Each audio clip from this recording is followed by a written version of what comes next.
What up, everybody? Happy Wednesday. Dan Kasper Show's on the air. Radio dials, you got a couple of those, 105.1 FM, 790 AM, also available online, sportstalk1051.com, where you can stream it or get the link for the live video feed, which is at YouTube, Facebook, and Twitter, or you got your Google and Alexa home devices. And, of course, the Sports Talk app. Take us on the go wherever you may be heading off to. Maybe you're heading off to the woods. Maybe you're heading out early for family Thanksgiving, whatever the case may be, or maybe you still got a little bit of work left to do. But whatever the case may be, appreciate you making us a part of your Wednesday morning here as we're making a turn on this week, but also kind of ending the week here because, well, we won't be here tomorrow. Thanksgiving, we won't be here on Friday as well. So that means a loaded game plan on the docket for this morning because we've got to do like 3 days worth of stuff on here. But we're going to be touching on both Packers, Badger football, Badger hoops begins the battle for Atlantis. Bucks taking on the Bulls. But in case you missed it, last night, Brewers made a trade. Milwaukee Brewers sending Hunter Renfroe to the Angels, for 3 pitchers. Those 3 pitchers, Jansen Junk, always a good name when your last name is Junk for a pitcher. Could take it a bunch of different ways. Elvis Paguaro and Adam Seminaris. So we'll tell you a little bit about those. But yeah, in case you missed it and you're just kind of maybe getting your day started off here, Matt Arnold, new man in charge there for the Brewers, already making a fairly big trade in the early parts of his era for running the show there for the Brewers. So Hunter Renfroe, excuse me, still dealing with this. I think it's like a bronchitis or respiratory infection, something like that.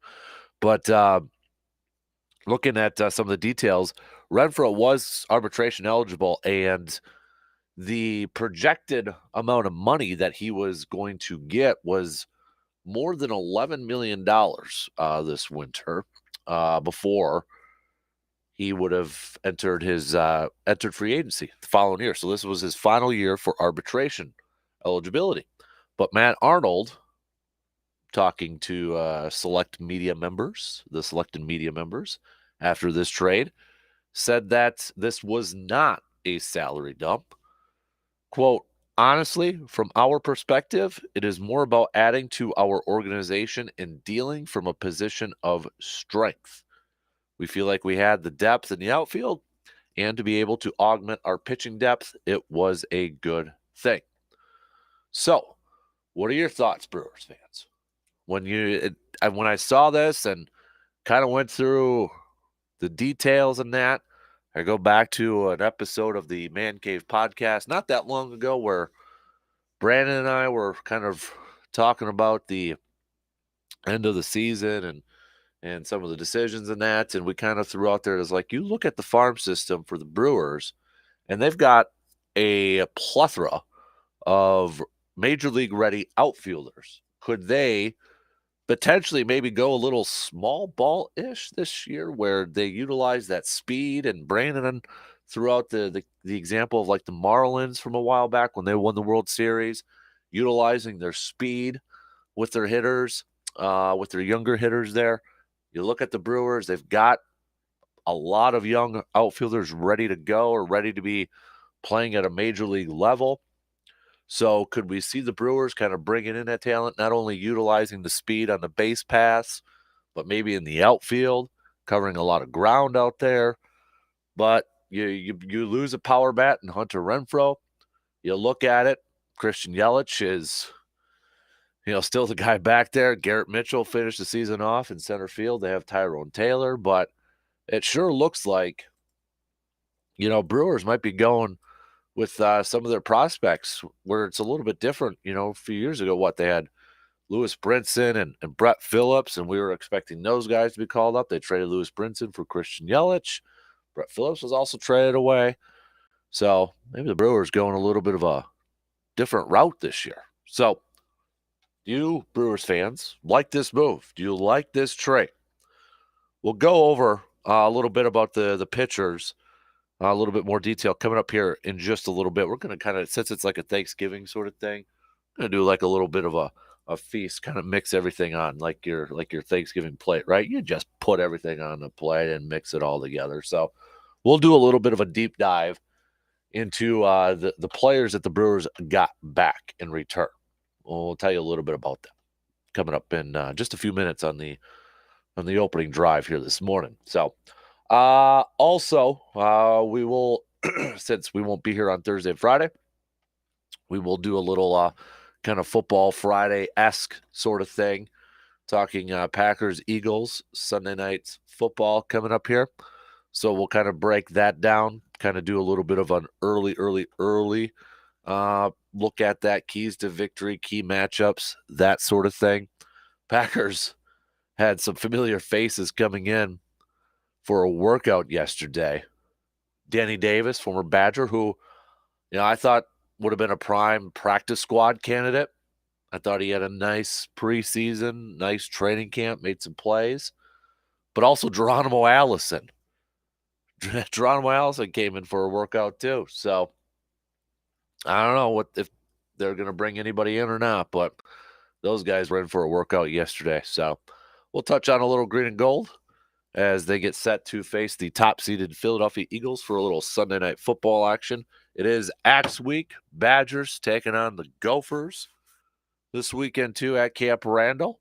So we'll kind of take a look at that and preview that and all that fun stuff. Badger basketball, battle for Atlantis. Their game will get started today as well. They're going to be taking on, excuse me, Dayton later on. So we'll preview that, break it down. Kind of saying that a lot. We got a lot of games to preview and break it down and key matchups and all that fun stuff because we got to fit everything into one game, one day. So plus Bucks are in action going up against the Chicago Bulls tonight in Milwaukee, day before Thanksgiving. Then they got another game on Friday against the Cleveland Cavaliers.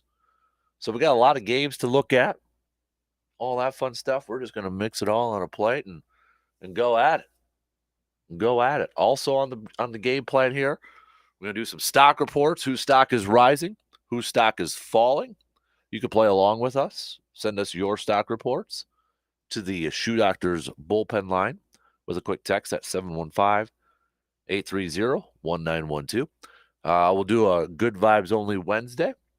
And we got a little showdown. We'll select 2 more years in our bracket challenge. Which year was the best of all time from 1963 to 2010? We decide that by sports, what happened in that calendar year in sports, movies, music. And then usually we do it Friday, but we're going to do a little cream of the crop. We're going to do a little cream of the crop as well. Thanksgiving edition of cream of the crop.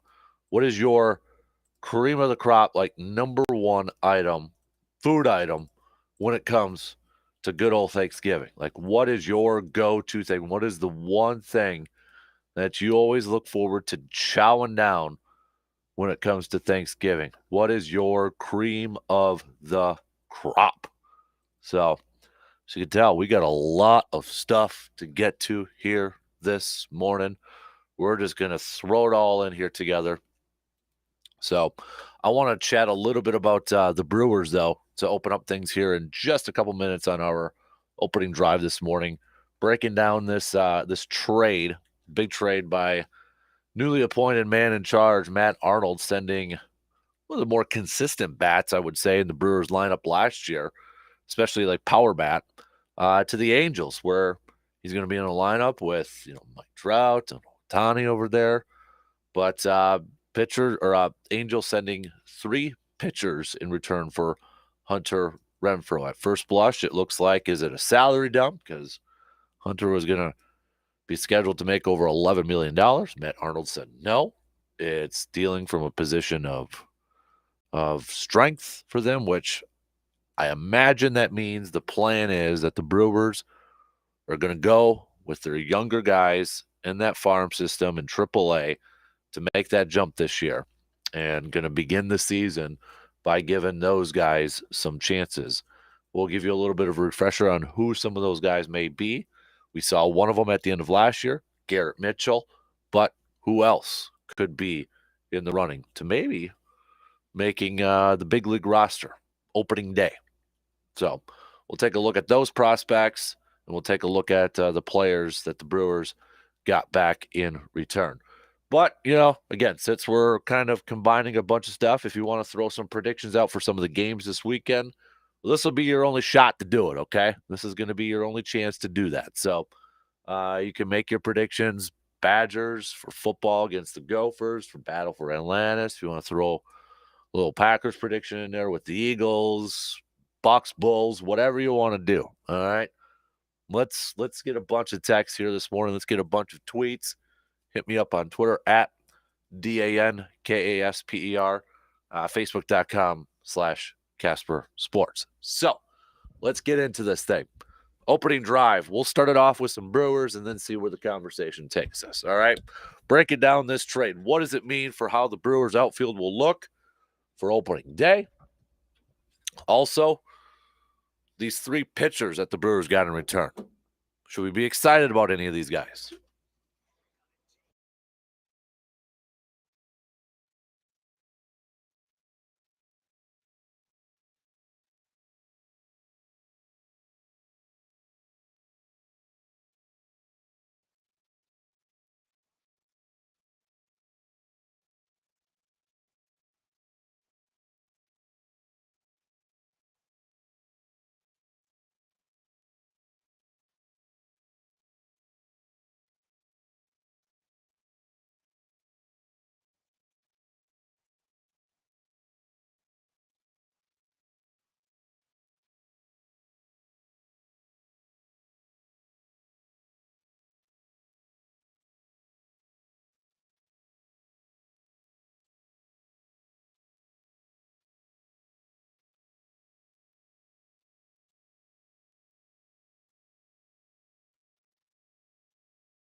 Tomorrow is obviously Thanksgiving, and this is the time of year where perhaps we kind of look back and think about the things that we're thankful for in our lives. Me personally, one of them is that I'm thankful that I have a good roof over my head. But there are many out there who can't say the same thing. And Chippewa Valley Habitat for Humanity is trying to change just that. Chippewa Valley Habitat for Humanity, the affiliate here in Eau Claire, was founded in 1991 and has built over 40 homes, has repaired dozens of existing homes in the Chippewa Valley. Habitat homeowners help build their homes alongside volunteers and pay an affordable mortgage that works for them. And you can help out as well. One way is volunteering, either helping with homes, fundraising, or in different areas like the Restore. By shopping at the Chippewa Valley Habitat for Humanity Restore, the proceeds go to fund home builds and repairs for families in our area. In fact, if you go to the Habitat for Humanity's Facebook page, you'll see that the house that they're working on in Boyceville right now for a family. And also with the Restore, if you have a donation like a couch, building supplies, appliances, and more, you can donate them to the Restore and help keep items in stock. You personally can help make a difference in a family's life. You can help a family be thankful they have a good home to live in. For more details on Chippewa Valley Habitat for Humanity, just visit cvh4h.org. We got Richie, who's sitting in a deer stand this morning listening to us. Filled out his doe tag, so now he's trophy hunting. Best of luck, Richie. Richie, you are a Brewers guy too, so Extra BP Podcast. Let me know what you think about the Hunter Renfroe trade from the Brewers. That's where we're gonna kind of lead things off here this morning. But again, it's Thanksgiving, so we're just gonna be all over the place, kind of like a Thanksgiving plate here. So, in case you missed it, last night, Brewers trading Hunter Renfroe to the Angels for 3 pitchers. Matt Arnold, again, saying this is not a salary dump, rather dealing from a position of strength, talking about his outfield depth, and adding to his pitching depth.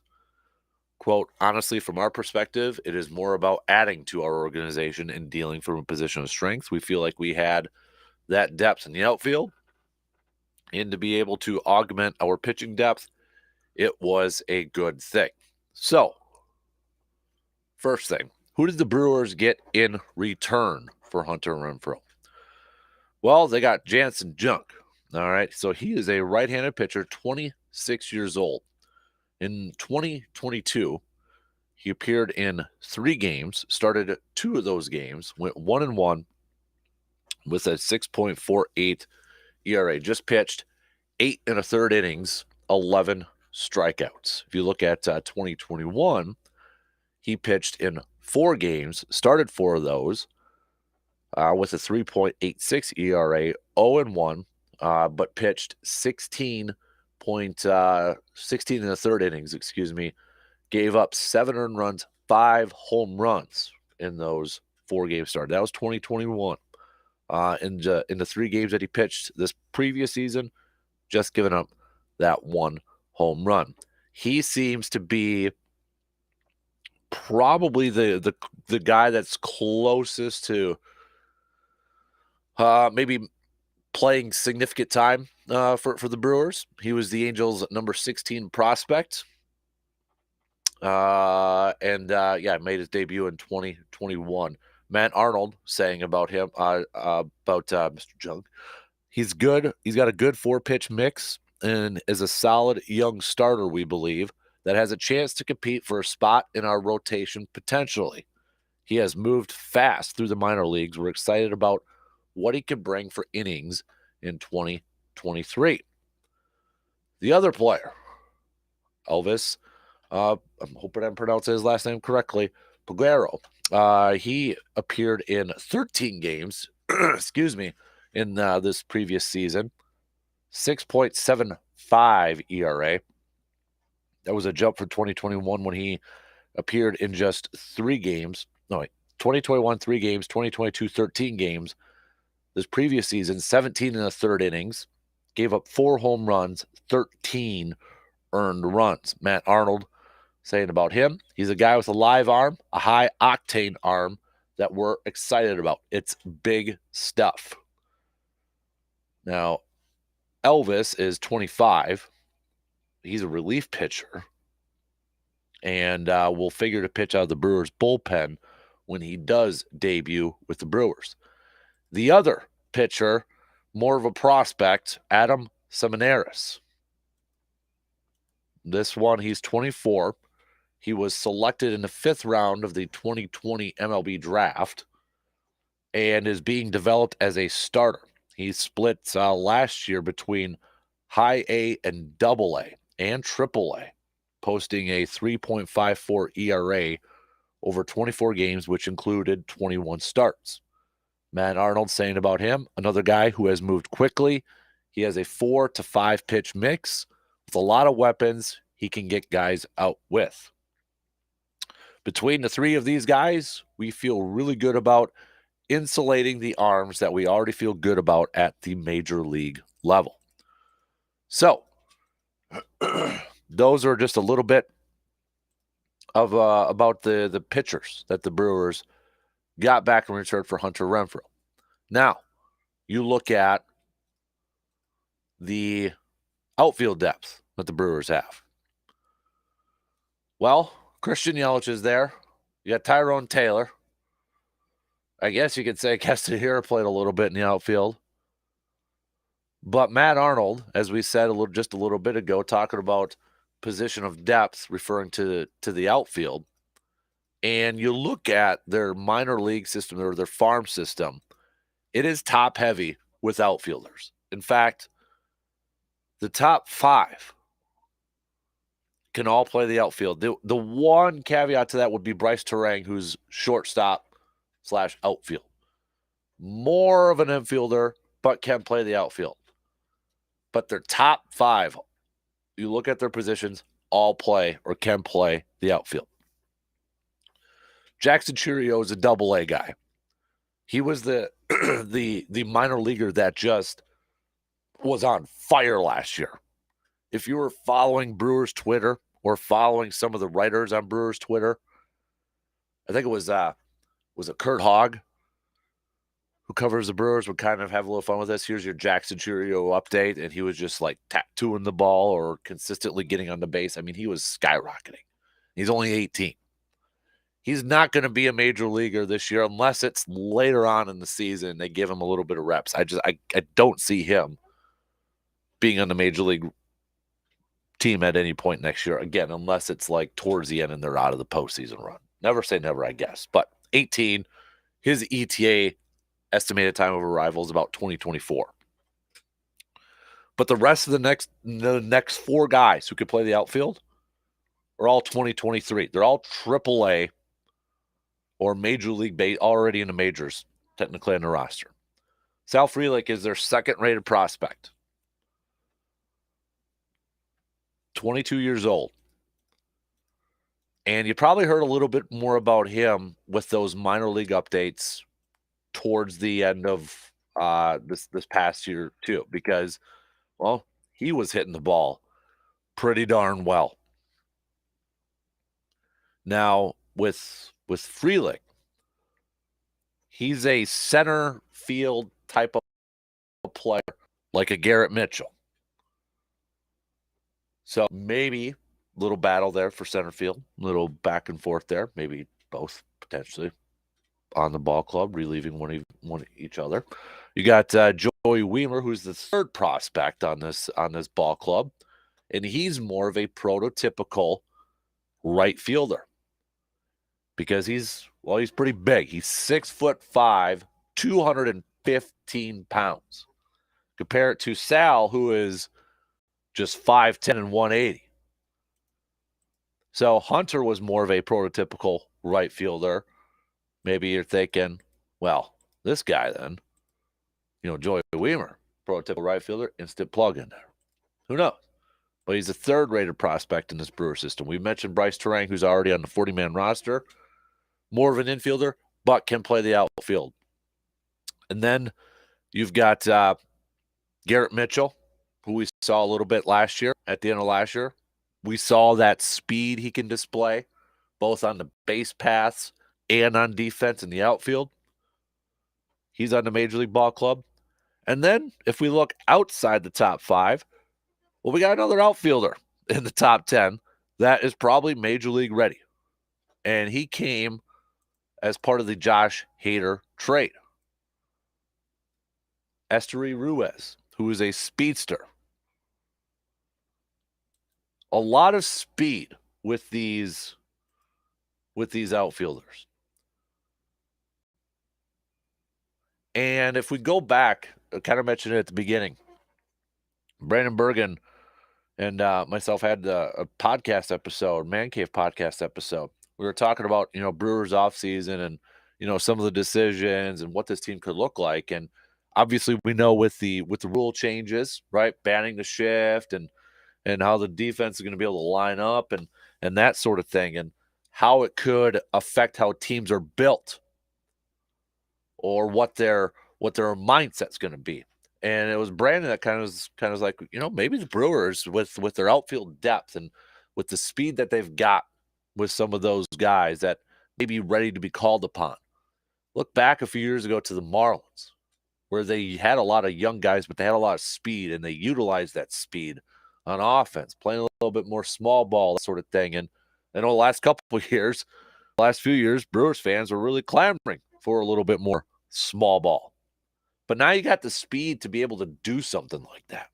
So is that something that we could see from the Brewers this year, where they're really going to try to tap in to getting these guys, just on the base pads or playing a little bit small ball and utilizing that speed, stealing more bases, being aggressive on the base pass?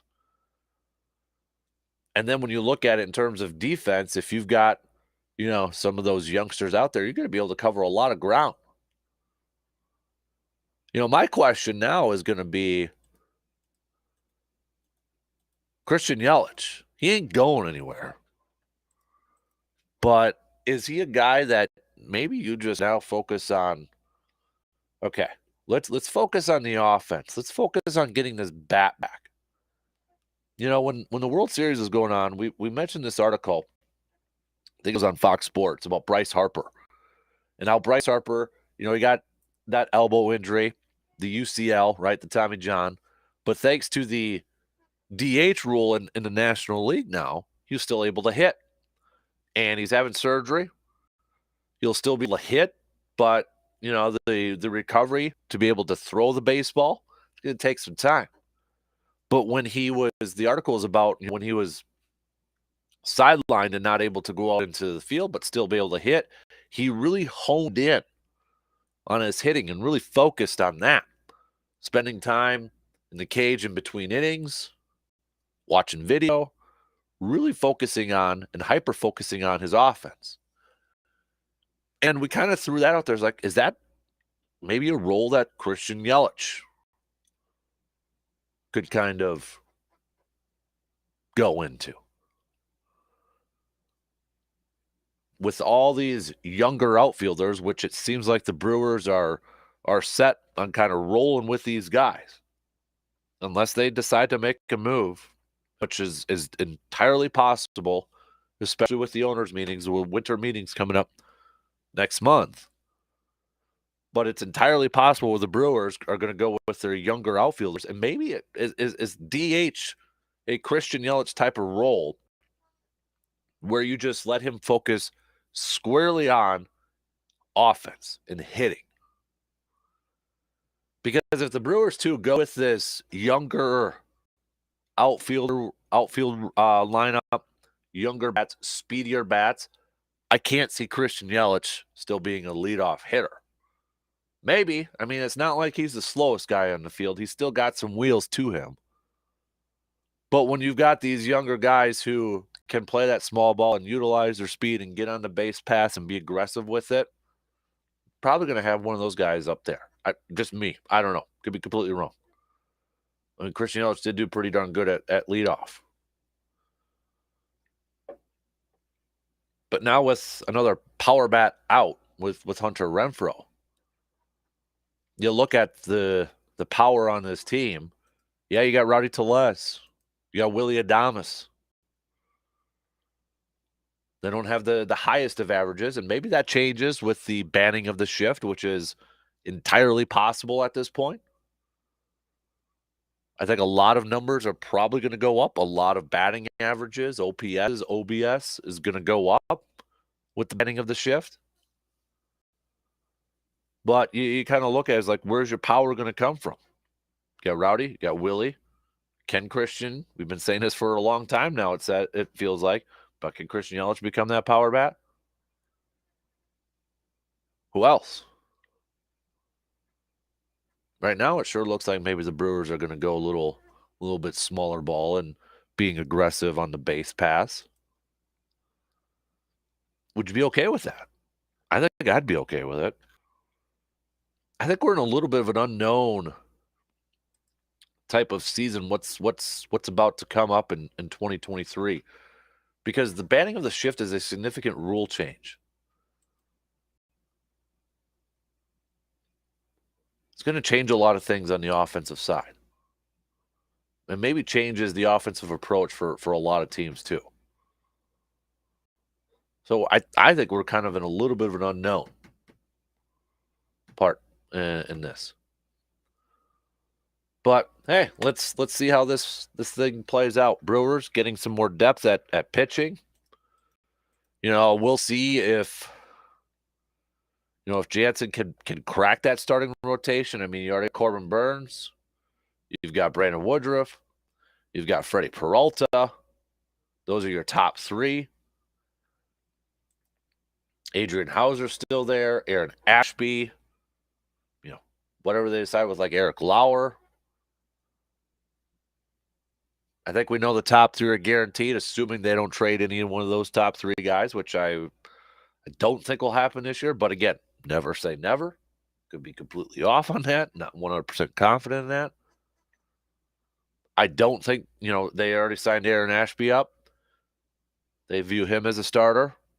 So, I mean, you could probably say there's your top four. Maybe they still view him as a bullpen option at this part in the stage, kind of like what Freddie Peralta was. Like, I don't know yet. And it was still in that battle for that fifth rotation spot. Remember, just a couple years ago, even after that contract was in a battle. So, yeah, nothing's guaranteed for Aaron Ashby, but we'll see what Jansen's chances are of making that starting rotation there. But I think you got a couple guys with Jansen and Elvis that are probably going to be a part of they'll be close to being, if they're not on the big league club, they'll be at least in AAA right away. Whereas Adams, we'll see where his fate's going to be at the beginning of the season. But you lose your most consistent hitter here, but I think I just want to see something different with this Brewers offense. I want to see something a little bit different. And I kind of want to see these youngsters and this speed being utilized, I guess. See what we got with this thing. But I would still like another power bat in this lineup for some protection basis. I mean, Rowdy and Willie and Christian is still a wild card. So, I'd still like a power bat in this lineup, whether it's from that third base position or maybe even catcher. I don't know. I would still like a power bat in here. All right, we got to take a quick break. But Brewers fans, you can send over your thoughts if you'd like. We're going to get to some football chat too.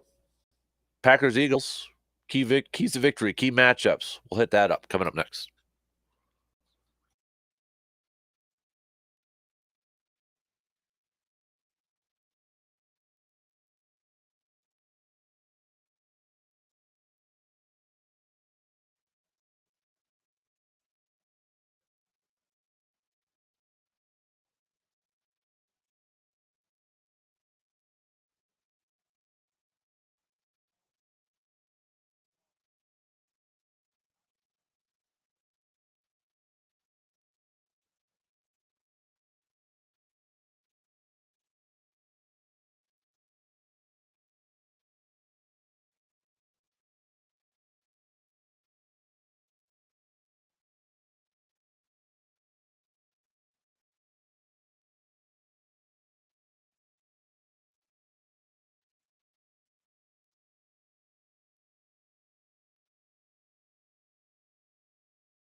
One of the busiest travel days is today, tonight, this weekend, and it's going to get, it's going to stay busy throughout the rest of the year with Christmas and that coming up. So, with that, make sure when you're planning your trips and visits, don't forget about one important thing when it comes to making those trips and visits.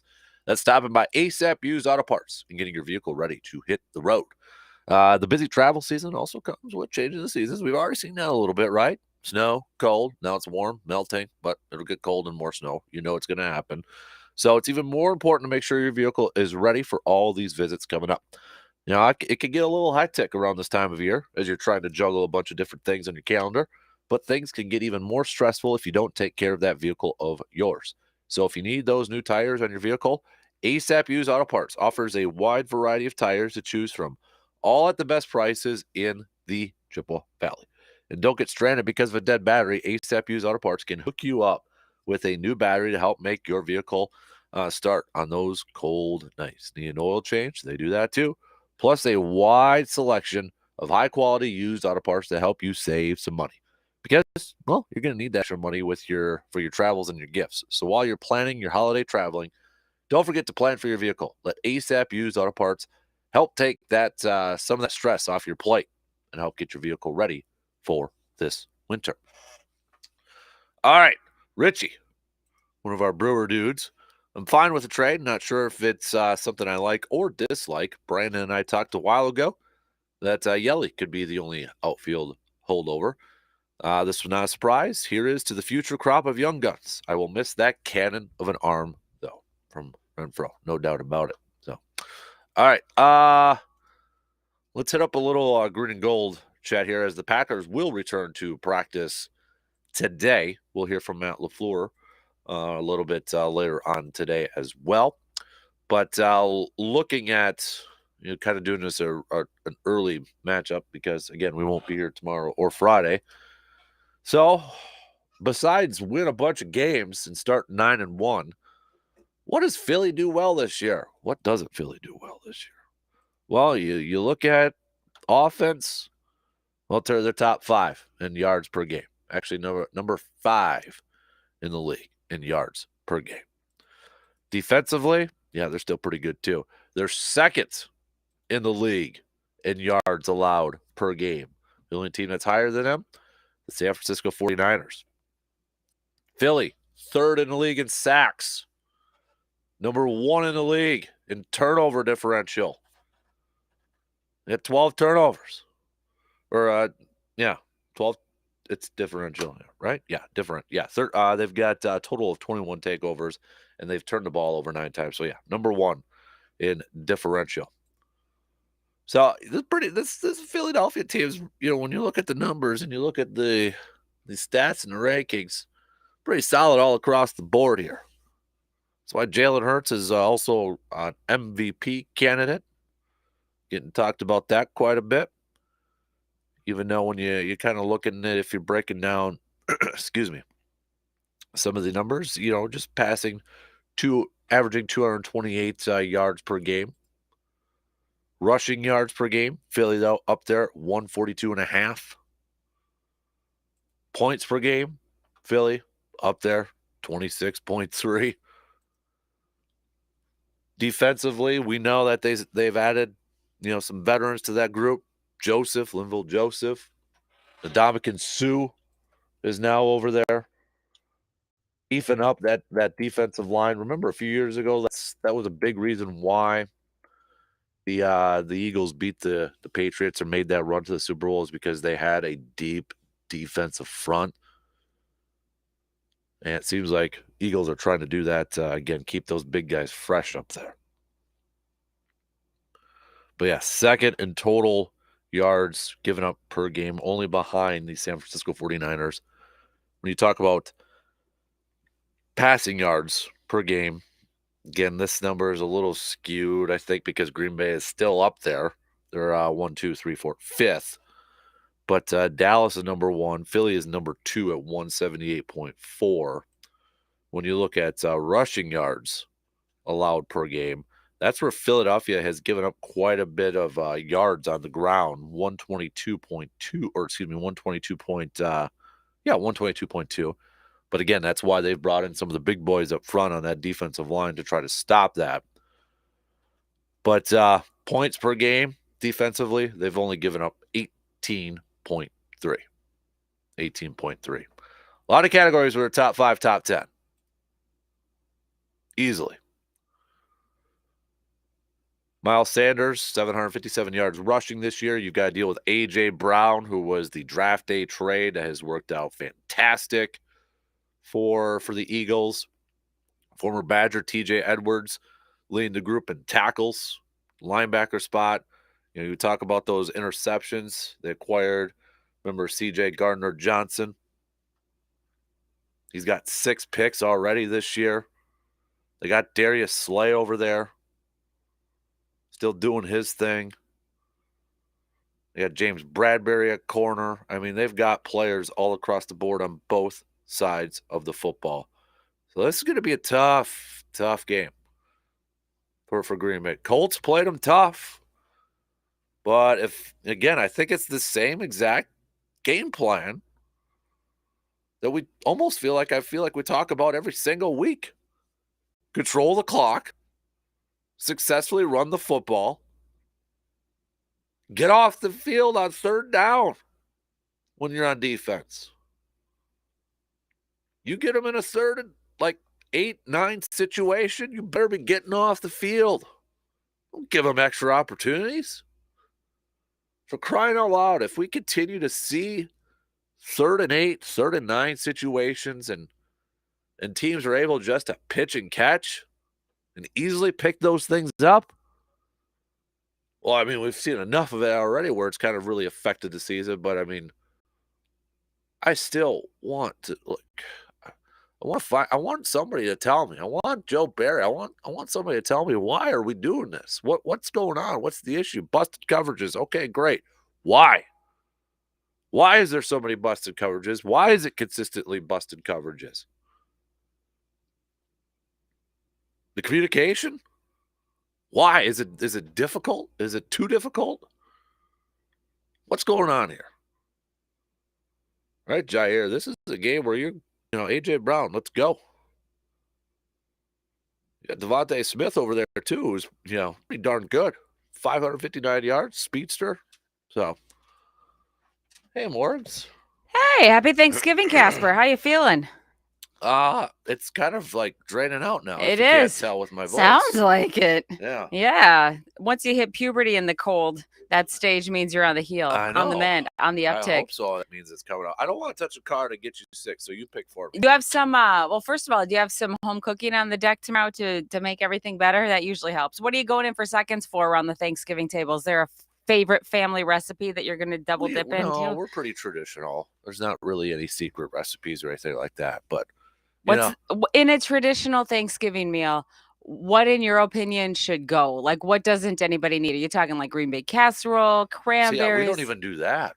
What do you got? What do you got going on around the table? We just do turkey, mashed potatoes, gravy, corn, stuffing, cranberries, and buns. Oh, yeah? Yeah. That is pretty basic. Yeah. But everything gets eaten then. Yeah. Grandma does a coleslaw, too. So. Corn pudding? Hello? Corn pudding? Corn pudding. Everybody has corn or corn pudding or something like that. Corn, but corn pudding. Yeah, with a bread, like cornbread. Oh, and yeah. We call it corn pudding. Corn pudding is cornbread? Yeah. Well. Or is it like bread pudding? No, it's corn. Well, we call it corn pudding. I think all families do. There's someone in the family that makes it, and it's like cornbread, but it has corn in it. Obviously. I'm Googling corn pudding. I'm not giving Betty Crocker a run for money here. I'm not a kitchen. No kidding. It is cornbread, isn't it? How about that? That must be like an old school thing or something. Yeah, I like to keep it traditional and classic. Okay. All right, we're going to shuffle up the cards for Kasper's Wednesday wild card. No holiday edition, just the basics. So we're going into the deck. I'm going to draw for you because you're Jeremy. And we come out with this. Best vacation memory. Do you have one? I don't really take vacations. Well, time off memory. Or did you guys had a honeymoon, no? Yeah. Do you know where we went? No. Green Bay. Whoa. Packers game? Preseason. Of course. Okay, so let's do that then. Let's go best Packer game memory. Oh. And you were at the last one. That was with C-Bomb, and that was a good one. That was a top 3. the last game that Favre was there as a Viking, that one I just the tension from kickoff to the end was there. You like Was that built. tension? It was that I like the energy. I like that energy. Like, Okay. because there's too many times Lambeau gets too relaxed and people reading the newspaper in the stands, and I can't stand that. I've never seen anybody Oh, I read have at Lambeau. 100%. Oh my gosh, when you're there, you're there. See, I was Yep. at the last Favre as a Packer game, So that I was Giants there playoff too. game. And I Yeah. was at the Des didn't catch it game. So of your Packer game experiences, then, if you had to pick, Probably the Favre one. yeah. Yeah. Otherwise, if it was just sports in general, I'd probably go Game 5, Brewers Diamondbacks, the walk off from Tony P. Okay, so So. sports always Brewers take it. Packers specific last game, Yep. Favre Viking. Yep. Okay, Yeah. I'll accept it. Since Yeah. you're sick, I'm not going to beat on you too much. Okay. Say happy Thanksgiving, Casper. You too. We're grateful for you and all of your sports stop knowledge. It. Yeah. Kiss, you know. Pass the corn pudding. It's a thing. It is. One in, two more to go. We'll be back after these few words.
Second hour kicking off on this Wednesday before Thanksgiving. Appreciate y'all tuning in, however, and wherever you may be tuning in. Coming up, we'll talk a little hoops. We got Bucks in action tonight, along with Badger action. Battle for Atlantis going up against Dayton today.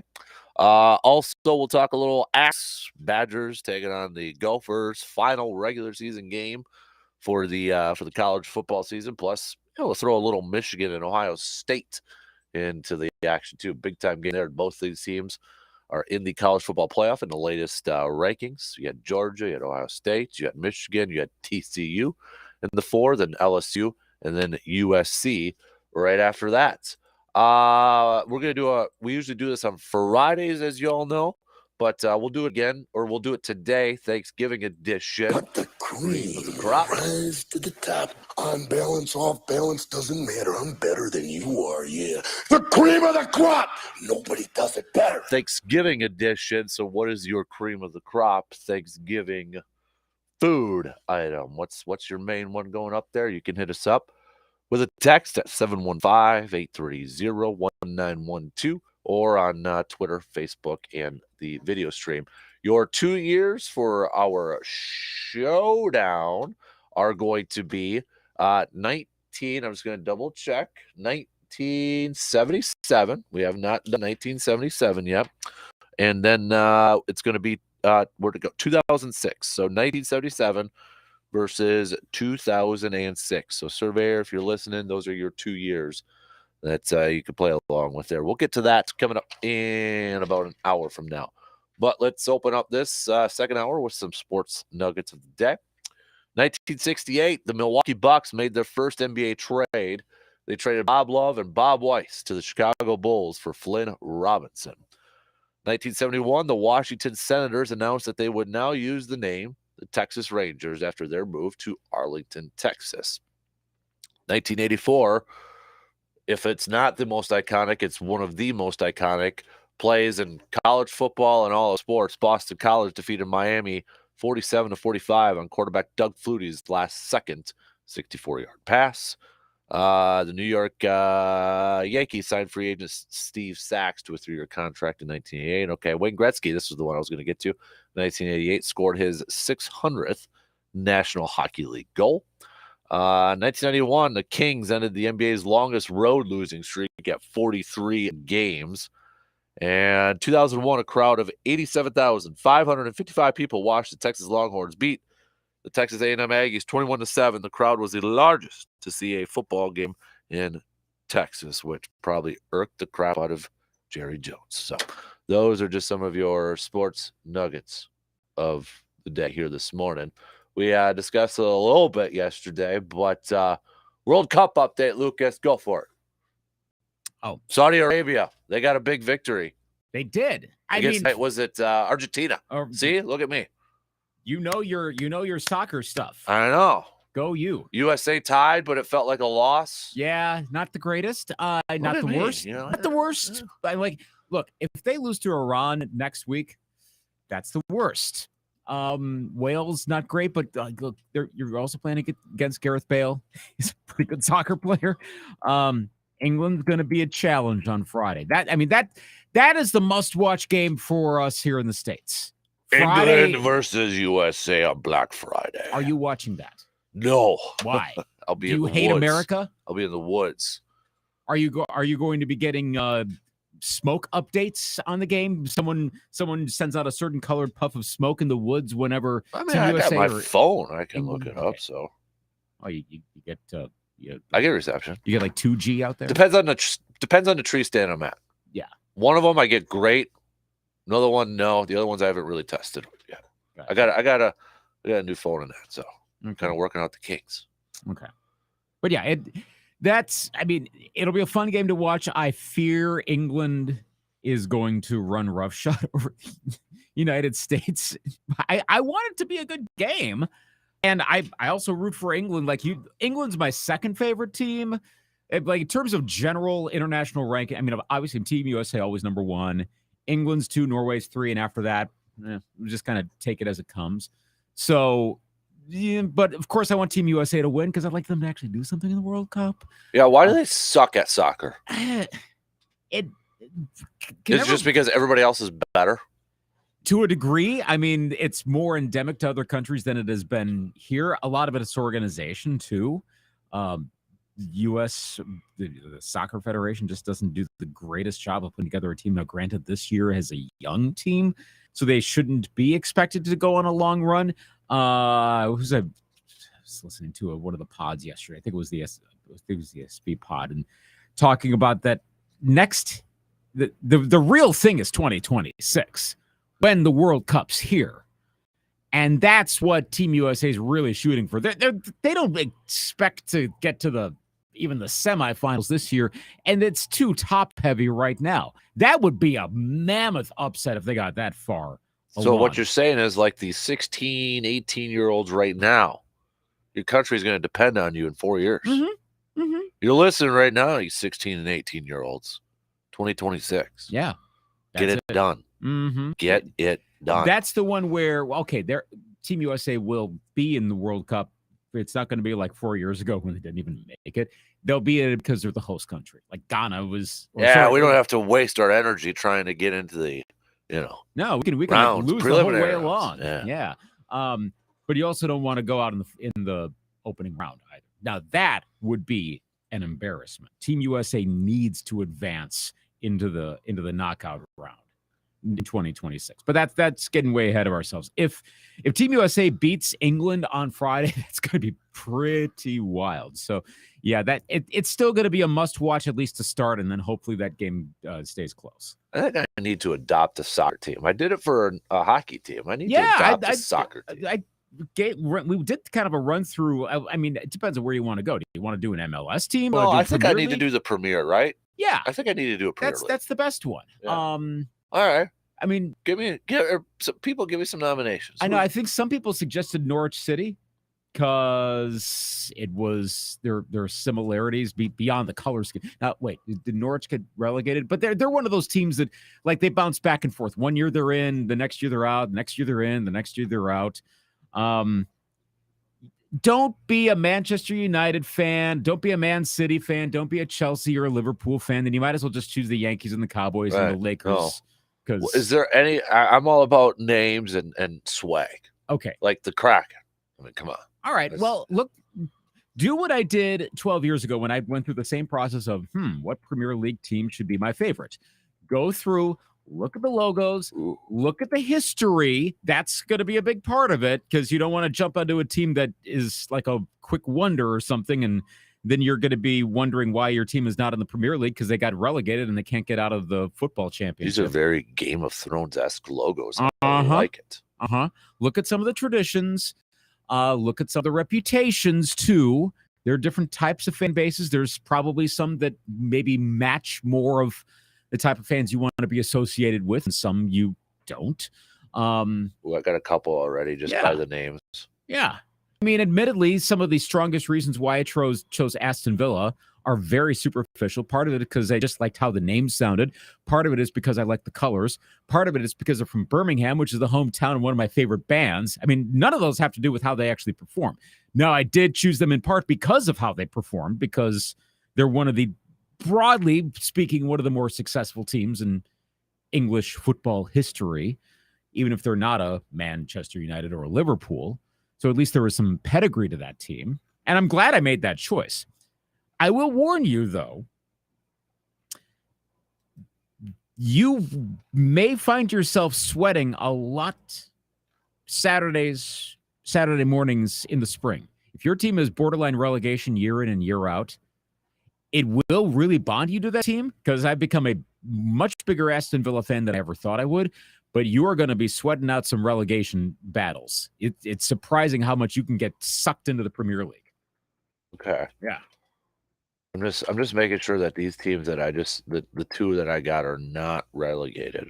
Okay. What are you saying? I'm not telling you yet. Well, I can give you a pretty easy. Well, one of them is just bad. Holy okay. What crap. is it? Both of them are really bad. Who are they? Okay. One of them is, because I like the name and the logo, the Wolverhampton Wanderers. They're like dead last. Wolves. Wolves, yeah. Yeah. Well, and they've actually been better of late. That's not a terrible team. Now, mind you, there are 3 that are in the relegation zone right now. That's not necessary. Are you looking at the current standings? Yeah. Okay, that's not necessarily going to hold through the rest of the season. So is it the bottom 2? The bottom 3 Okay. will get relegated at the end of the season. Could they ever come back? Yes, it happens all the time. Okay. I mean, if one team is like way out of it, like they're like, if you're looking at the table, look at the total number of points. That tells you. Okay. Trying to find. I don't know why it's so difficult suddenly to find the table here. Yeah, the Wolves have 10. Now let's see. Let's bring this up here. Arsenal has 37. They're in first place. Okay. So yeah, Wolves aren't in the greatest of shape right now.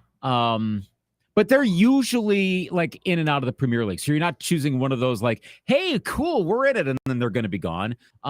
They're in trouble right now, but I think they could turn it around. What's your other one? I hate the logo, but I might go with this one just because I'm a huge Robin Hood fan.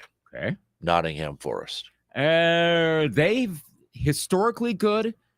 Been out for a long time. They just got back into the Premier League this year, and it's not looking great. Hey, you said it. I'm not picking a top-heavy team. Oh well, you're choosing some bottom-heavy teams right now. Yep.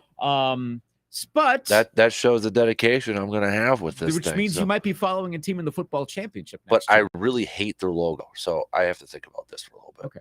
I don't want a tree with a couple stars on the top. How do you? I get it. It's a forest. But have a little Robin Hood action in there or something. Are there any of the others in there? Not really.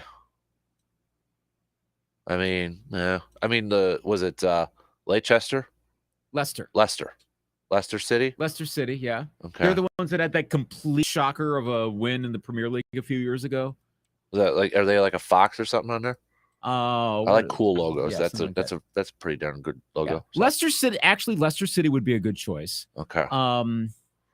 I'll think about it. I mean, you could choose Villa, but that's already mine. And then that gets weird. Then we're just like rooting for the same team. Yeah, I know Norwich has the green and yellow, but that don't bother me. So Norwich. You don't pronounce I'll get it. Norwich. Hey, I'm dealing with something here. Yeah, I know. But it's an easy thing for a lot of us Americans to not go. I really want Nottingham, but I hate that logo. That's the thing. If you're gonna root for a team, don't have some aspect of it that's already bugging you from the start. Yeah. I might go with the Wanderers. Wolves are pretty cool. Yeah. But like I said, do a little research. Make sure there's not some fundamental thing like they also have a history of who were the 2 teams that came to Green Bay again? That was I'm already forgetting. Wasn't like Bayern Munich, a Green Bay soccer game 2022. That was Manchester City and Bayern Munich. Yeah. Okay. Bayern Munich. That's the team where the Bucks and the Seahawks played, and then Manchester City. Yeah. Manchester City would be like, okay, if rooting is Bayern Munich in the Premier? No, that's the Bundesliga. Okay, so that's what I was like. I don't see them on here. So yeah. Okay. That's why it was a friendly. Yeah. Okay. Summer games are always friendlies, but that's a really good match. A good combo of teams. Okay. Yeah. Don't root for Manchester City. You can if you want, but I'm trying to think. That's what is the best American pro team that just got good in the last 10 years, but that's because they just tossed a ton of money at stuff, and it's like they're buying their way to a championship, but it worked. The Rams. Yeah, you're basically rooting for the Rams at this point. Well, I hate the Rams. Yeah, that's Manchester City. No thanks. Manchester United is rooting for the Yankees or the Lakers. Okay. Same for Liverpool. That'd be like the other ones. Okay. Yeah. All right. So yeah, it took me a little bit of time too. So I mean, I think I'm going with the Wolves. I will agree that Wolverhampton, or like I said, they're just known as, their nickname is just Wolves, not the Wolves, but Wolves. Well, then why are they the Wanderers? I like Wanderers better. Well, Wolves is like a second level. It's like the pack. Okay. Yeah, I think I'm going with them. Yeah, look into it a little bit. I like the 1880s, 1889. Yeah. Oh yeah. I will say their logo is one of the cooler logos in. Well, I need to get a scarf. Yeah. You're going to be holding those two, holding them up. I gotta get a Kraken thing first. Wolves, So Wolves- I gotta get Kraken on getting a Kraken. Yes. So yeah. All right. All right. So right now you're leaning Wolves. I'm leaning Okay. Wolves. I'm a big Wolf guy. It also wouldn't hurt to look at the football championship, the next tier down, see who's like near the top, and see if there's any that like look like they're almost certainly going to be promoted that you would want to root for next year. Because again, Wolves may be out of it next year, and they may not get back in the Premier League. And then what do you do? Oh boy. Then you're not even rooting for a Premier League Don't team. sour me on this. Well, that's how it works. You there's no guarantees. All right, I'll look it up. So yeah, do a little more. But I Wolves would also. I think Wolves would be if that is your final choice. That's a good choice. Okay. All right. Tell you what, let's take a quick break here, and then we'll talk a little college football. We'll talk a little Badgers and Gophers. Battle for the Axe coming up next.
I think the other thing too, Luke, is that the color scheme for the Mhm. Wolves Mm-hmm.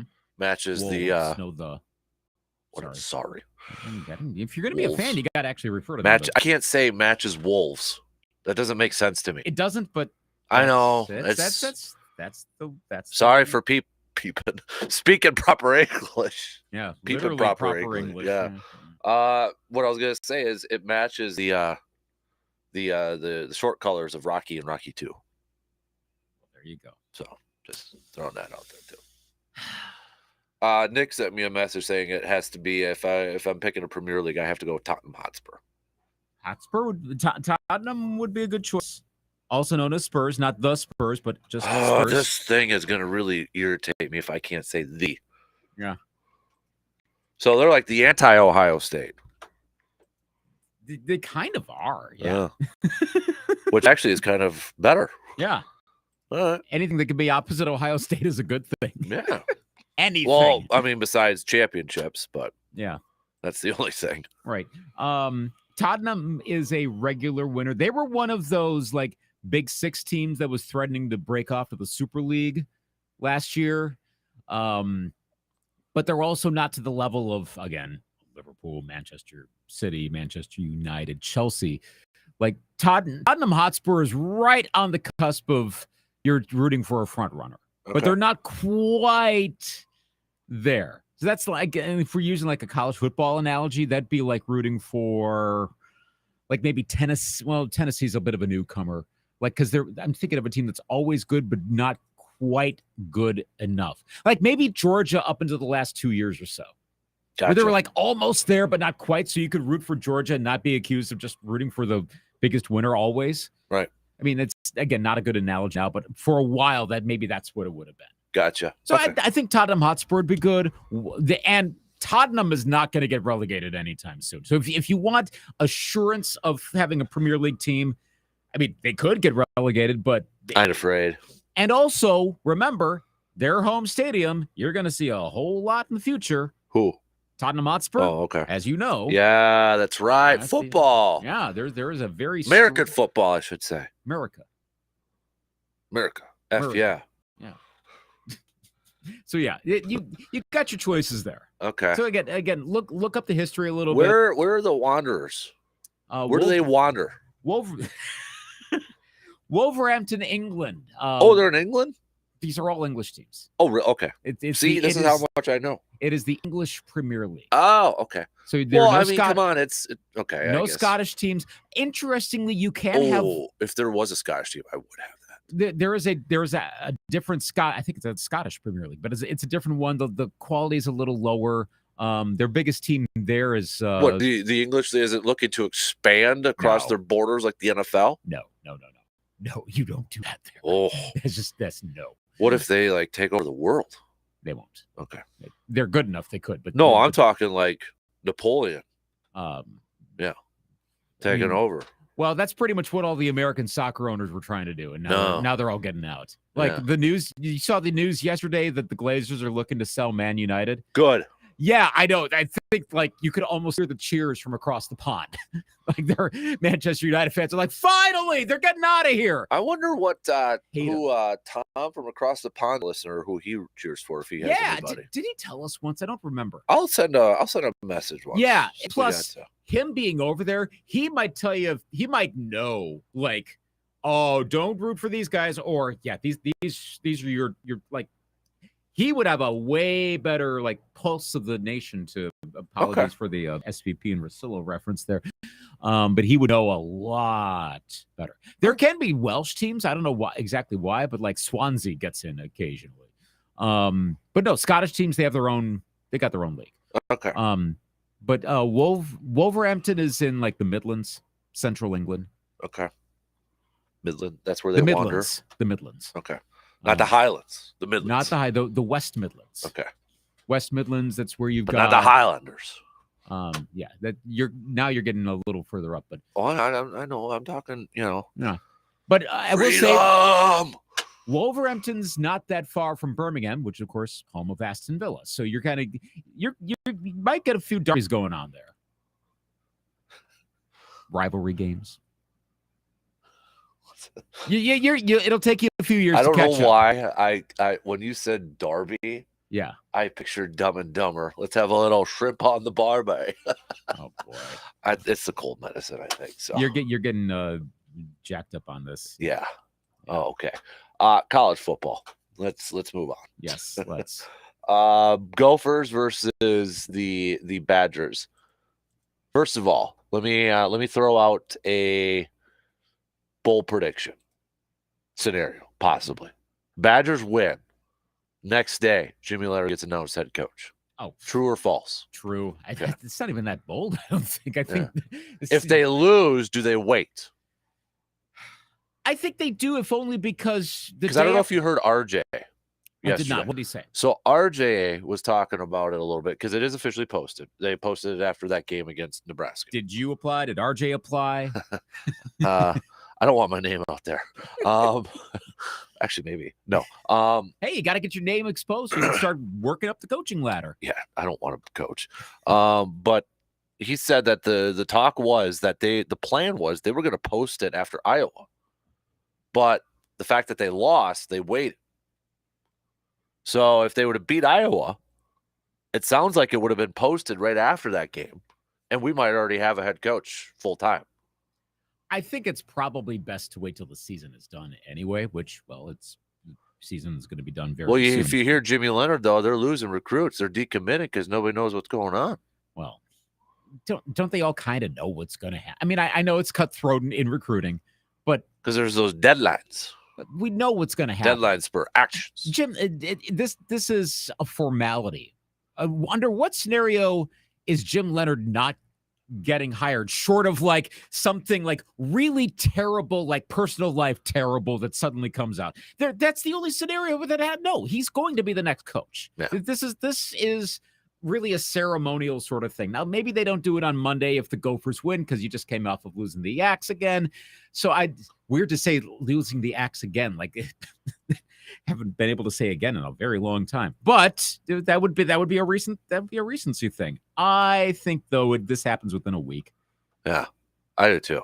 Like because we mentioned the other earlier, but like Lance Leipold signed up an extension, so that takes that out of there. Hey, maybe Lane Kiffin can come since apparently he's already. I mean, he's going to Auburn. He's not going to Auburn. Yeah, who knows? Maybe he'll come up there. Well, RJ said that we were talking to him about. He's like, they did talk to Lance. They talked to Matt Rule. I think he said. These are rumors. Interesting. And then one current highly touted coach. I don't know who that is. Wow. Probably Nick Saban. Yeah. Who would that shoot your shot? Wow. And it's got to be a younger person too. Who would that be? PJ Fleck. I was kidding. Man, that's but he well, who's the kid or who's the guy from Iowa State? Is that always gets the NFL? Matt Campbell. Yeah, I thought it was Campbell. I just don't know. Yeah, maybe. Kirk Ferentz. Oh gosh. Yeah, I don't think it'll be Mel Tucker either. So no, he ain't coming back. This guy. I don't know who that other one would be, but no, it's gonna be announced in a few days. Yeah. Maybe they wait till like Tuesday or something. If the Badgers win, it's Monday. If they lose, it's probably Tuesday, or maybe they do it Monday anyway to just sort of wipe the slate clean. Mm-hmm. From that, wash it out if they lose to the Gophers, and then we're like, hey, Jim Leonard's going to be our coach. Woohoo! And cool. And then we'll wait for the bowl game to be played on like December 29th. Right. Great.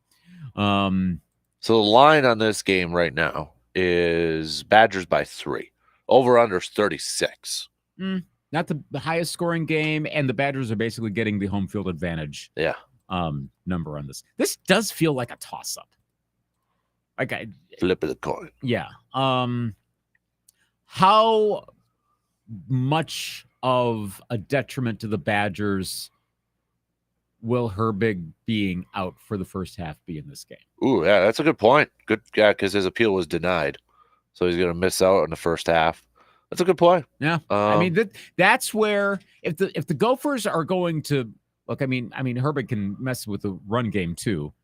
and Mohamed Ibrahim is. Yeah, I mean, good luck against him. No matter what, if Herbig's in or not. But this is when Ethan Kaliakmanis has got to take advantage of it. I mean, he's young. He's going to probably make some rookie mistakes. He did in the Iowa game, a bad one. So that is not rookie, he's a freshman. But he's going to probably make that kind of mistake. But it's less likely to happen with Nick Herbig off the field. If the Gophers are going to take advantage of that, they got to do that in the first half. If the Badgers are up by, let's say, 3 going into the second, I think second half, they've got the game.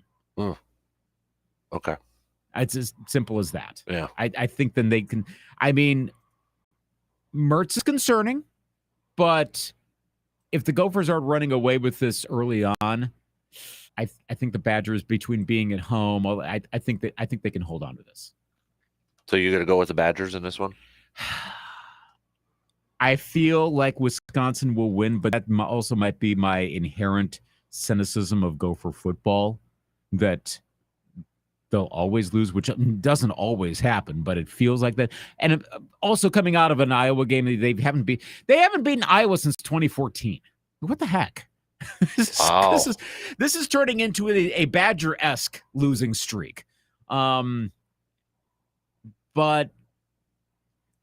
gosh, why do I feel like then in that case I'm going to pick the Badgers, and then Mohamed Ibrahim's going to be at 100 yards rushing late in the second quarter. I'll be really regretting that decision. Thank gosh I don't actually really gamble, otherwise I'd really be in trouble. Yeah. I'm going to pick the Badgers, but not comfortably so. Do they cover by 3? Push. Okay. You're going to win by 3. Okay. I don't know. Like, that Nebraska game is kind of giving me a little pause, I'll be honest with you. I say, though, it's at Camp Randall. I think now that the job's posted, these players are going to play motivated just to, let's give Jimmy end this thing on a good note and secure the job, and so they can announce it. Let's have a fantastic Thanksgiving weekend. They'll win by 3. Push. Yeah. Okay. So 17-14. Seems about right. So you're taking the under, I think. Yeah. I think that's fair enough. Yep. I'll take the under. Okay.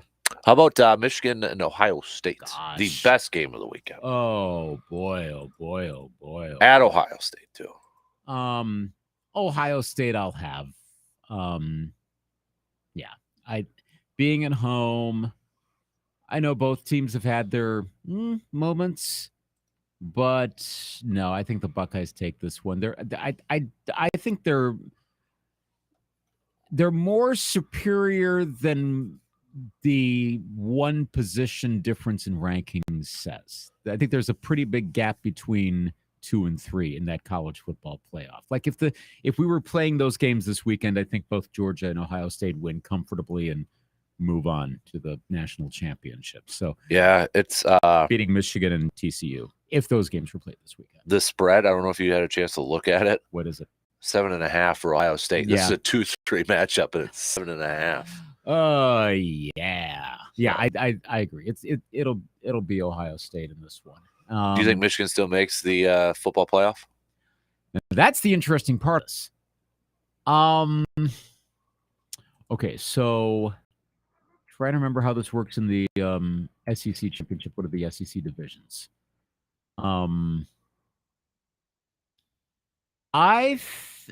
If Michigan gets blown away, I think that's going to be an excuse to drop them out. Yeah. I think that there's probably, okay, again, I have to differentiate college football fans and AP writers and the college football playoff committee. I think there's a sense in the former of, well, is Michigan ever really that good? Is Harbaugh really that good? And you're always waiting for them to lose a game, and then you can knock them down to like 11th. I'm being a little facetious, but not that much. The committee doesn't look at it that way. They don't go on, well, Harbaugh. They don't look at it that way. The quality of the team, and Michigan's good, which is part of the reason why Michigan's been hanging around, even with some closer games. I think kind of depends on TCU as well. Yeah, I'm looking. TCU's got Iowa State, then TBD, obviously. Right. But LSU, they've got Texas A&M, and then they played Georgia. So I'm marking that as a loss. That's the SEC championship game. Yeah, and then USC's got Notre Dame. See, that's where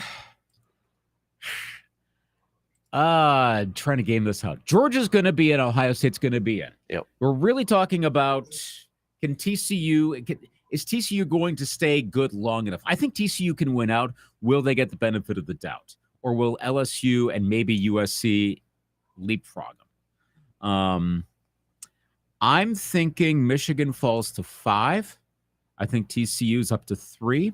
LSU will be 4th going into the into championship weekend. They'll lose to Georgia. LSU will lose, but I think there's enough uncertainty. I mean, You would keep them in with 3 losses? Yeah, but then it's also counting a championship game. But still, and Michigan would have 1 against the number 2 team in the country. That's true. Well, but are we talking the best team still? A 3-loss LSU, but if they're better. Okay, so who is better, LSU or Michigan? I don't know. I might take Michigan. Yeah. I So mean, then you might you end got up with- USC that's sitting there, but I mean, okay, they beat UCLA last week in 48-45. Their loss was against Utah earlier But in if the year. Michigan gets blown out, let's say it's like 56-10, Yeah. Ohio State. Then Are you there's keeping something. Michigan in the top 4? I think it almost depends on what LSU does against Georgia. And here's the other part of this. What can USC do to move up? Playing in a weak Pac-10. A weakish, Yeah. not overall weak. I mean, my gosh, Oregon State, UCLA, they're all good teams. I want them to dominate against 15th ranked Notre Dame, like dominate. And Notre Dame is steadily climbing. I mean, Yeah. they're not going to get to the top 4, but No. but they're back in this kind of quietly, like we all thought Notre Dame was done after the beginning of the season. They're number 15 in the country again. Talk about a big win for Notre Dame. Weird to say a big win for Notre Dame, but that would be a big win for the Fighting Irish if they beat USC. Yep. Looking ahead, considering how they were looked at to the start of the season and like, well, is it just a reputation thing? I think USC does win though. If we were going into just the wins and losses thing, that's where you'd probably end up with Georgia, Ohio State, TCU, and probably USC. If USC were to win out, it's kind of tough with Michigan being a potential one-loss team that's not there. I do agree that it's going to be tougher to make the case for a 3-loss LSU team over a 1-loss Michigan, but also Michigan wouldn't be playing in a Big Ten championship game now if we just went with the 2 best teams in the Big Ten, right?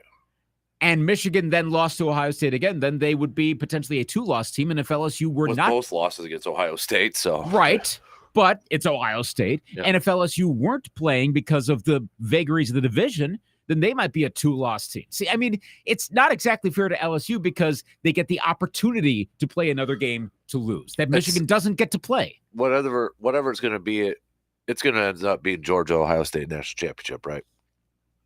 That's the safe bet. Yeah. Because let's say it's Georgia 1, Ohio State 2. Then let's say TCU goes up to 3, and like whether it's Michigan or somebody else at 4.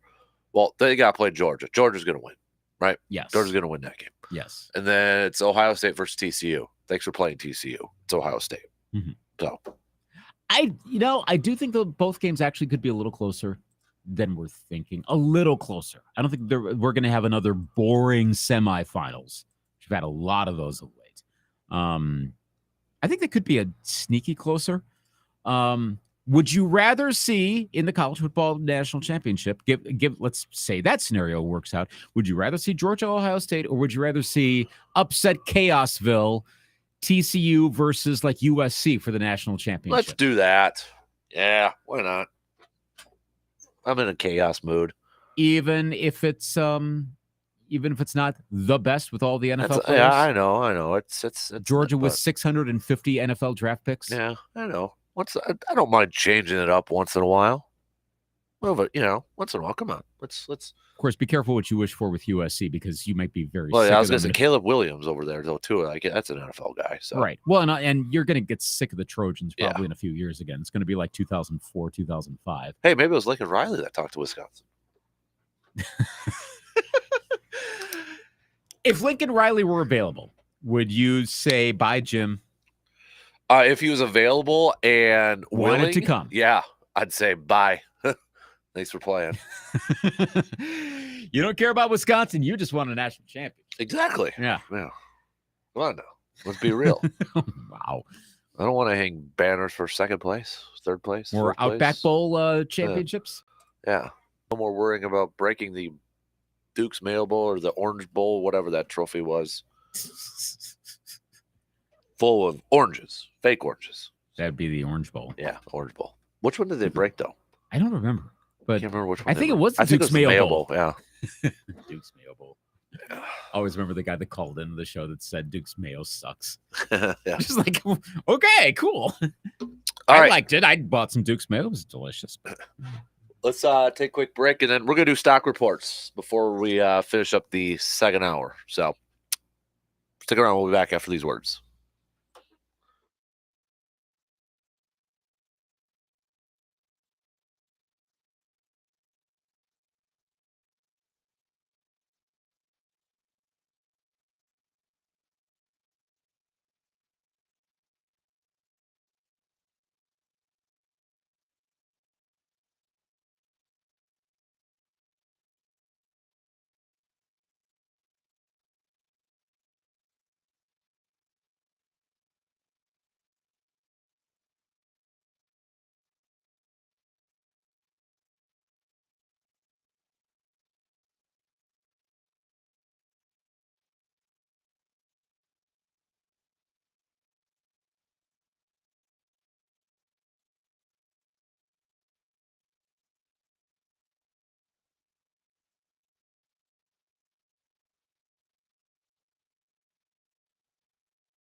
All right, Lucas, I'll lead it off to you. Whose stock is rising on this Wednesday morning? I'm actually going to say the Packers and Vikings going down the rest of the season, which maybe a bit What do you mean going down? or going down through the rest of the season.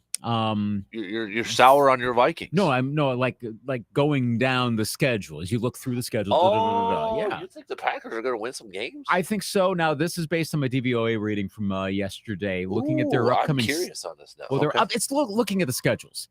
By the way, in case you're curious, Packers number 14 DVOA. Vikings fell to number 24 after their loss. So they had a bad. I don't even see what their individual DVOA was, but let's just say it was terrible because the Cowboys were sublime. What was worse, the performance or the fact that the Vikings got schooled and put up a porn star picture on the Jumbotron?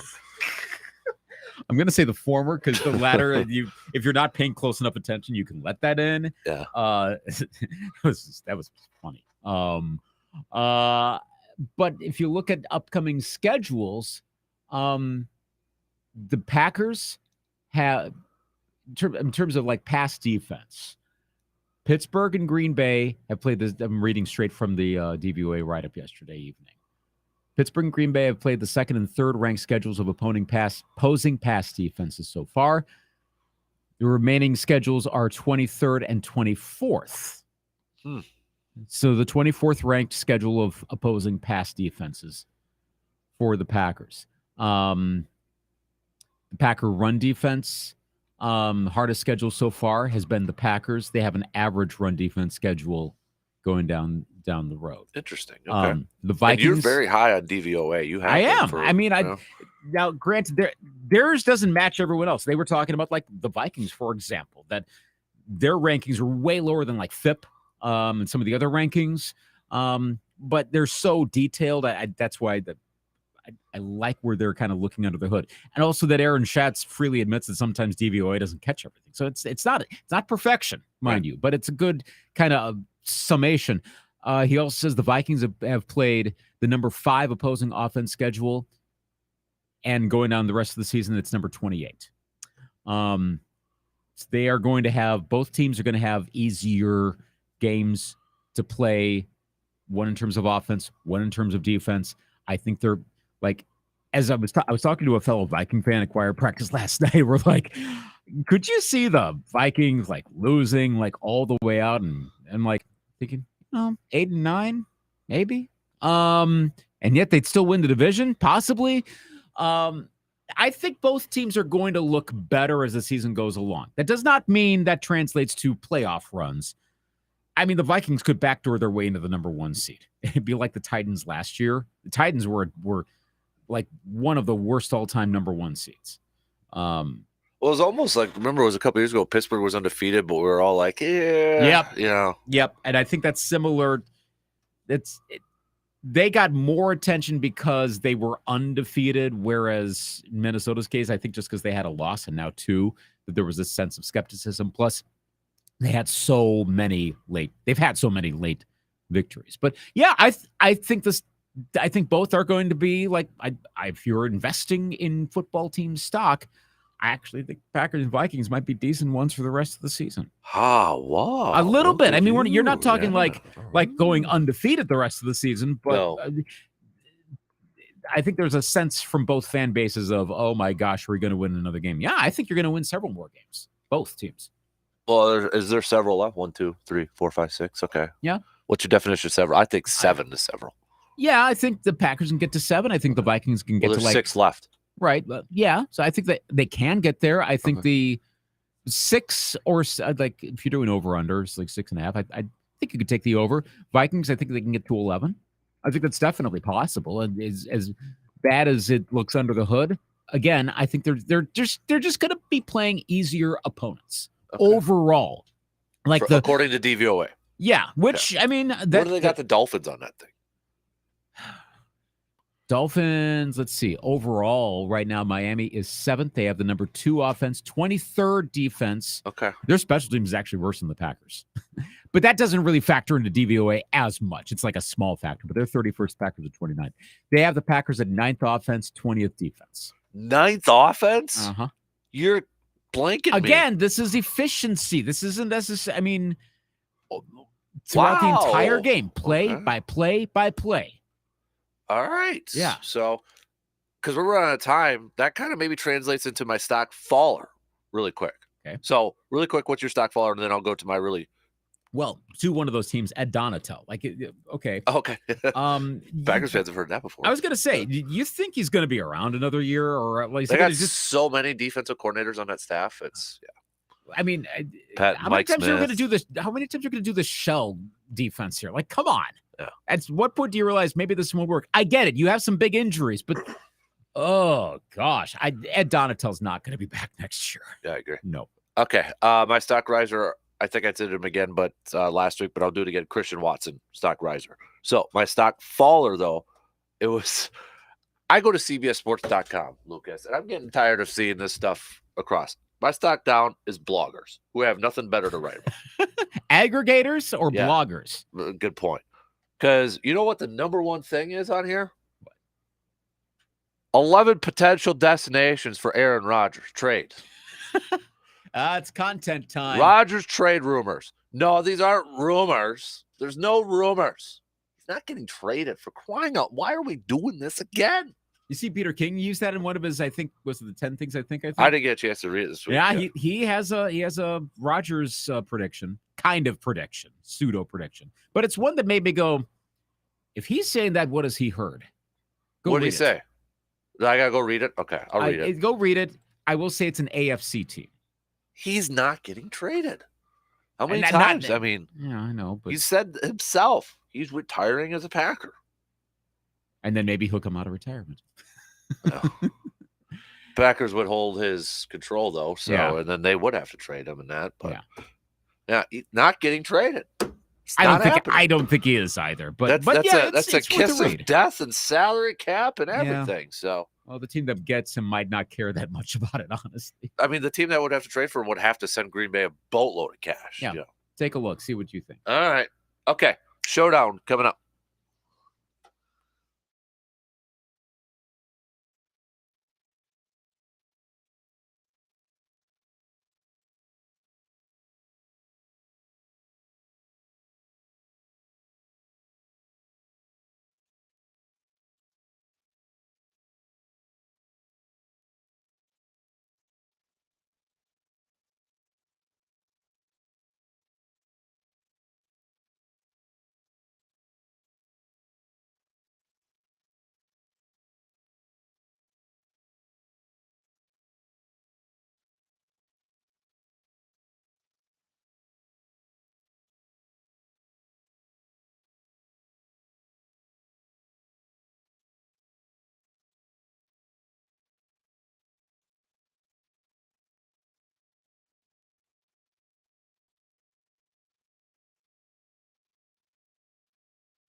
Raiders, huh? That's the team, huh? Raiders? Raiders? Yep. Derek Carr? Uh-huh. Oh. Thoughts? I For those who are just tuning in, like, why are we talking about the Raiders? This is Peter King's suggested trade he didn't like say absolutely, but he was like, in Football Morning in America says you could see the Raiders being a trade destination for Aaron Charles Rodgers. Thing is, the Raiders want to do that though. It's not as even swap. The Raiders would have to send a 3rd round pick too. I mean, I saw that. I was like, 3rd round? Yeah, I mean, Derek Carr's 15 tuds and 5 interceptions and 62.4 completion percentage. He's got 91.6 quarterback rating. Actually looked pretty decent in this last game. Has it been his fault that the Raiders stink this year? Has it been Josh McDaniels, or is there other factors? Is it Mark Davis overall? Like, I don't know. I mean, is Aaron Rodgers, who's going to be 39, going to be 40, an upgrade?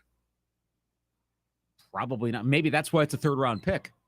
And if we're believing that Aaron Rodgers really But the Raiders would give him a 3rd round pick, so they're spending more for Aaron. A 3rd round pick for Aaron Rodgers. No, Derek Carr and a 3rd round pick. Derek, and yeah, but it depends on how much faith you put in Derek Carr too. Right. I don't know really. Also, I mean, after Thursday night, I was at the game, though. You would have seen it more up close, watching on TV, and I'm watching from way further up. Did you think does Thursday night's performance reinforce the notion that Aaron Rodgers might be in the midst of falling off the cliff? I don't know. There were some bad throws. There was, but then how much do you factor in the broken thumb on this? Is it a factor? Is it not? Which is a kind of a grind my gears thing, because people are like, we had people texting that Aaron's using it as an excuse. To be fair, Aaron has never said he's got a broken thumb, and he's never used it as an excuse. I even mentioned it yesterday. He's like, yeah, the thumb's bothering him, but I'm not using that as an excuse. He's not gone out there and said, I have a broken thumb and it's affecting. So I don't know where people are getting this idea that he's going out there and making excuses for his play. I haven't seen that anywhere. No, I haven't either. And I don't know if it's just because people see a headline that says Aaron Rodgers might have a broken thumb, and then people just automatically twist that to saying, well, Aaron Rodgers is saying he has a broken thumb, and that's why he's saying he's playing bad. Where did that come from?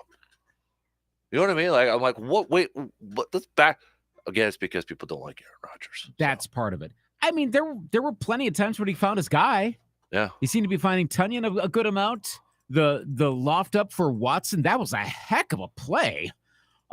Basically said, all right, you catch this, and then Watson caught it. I was amazed by that.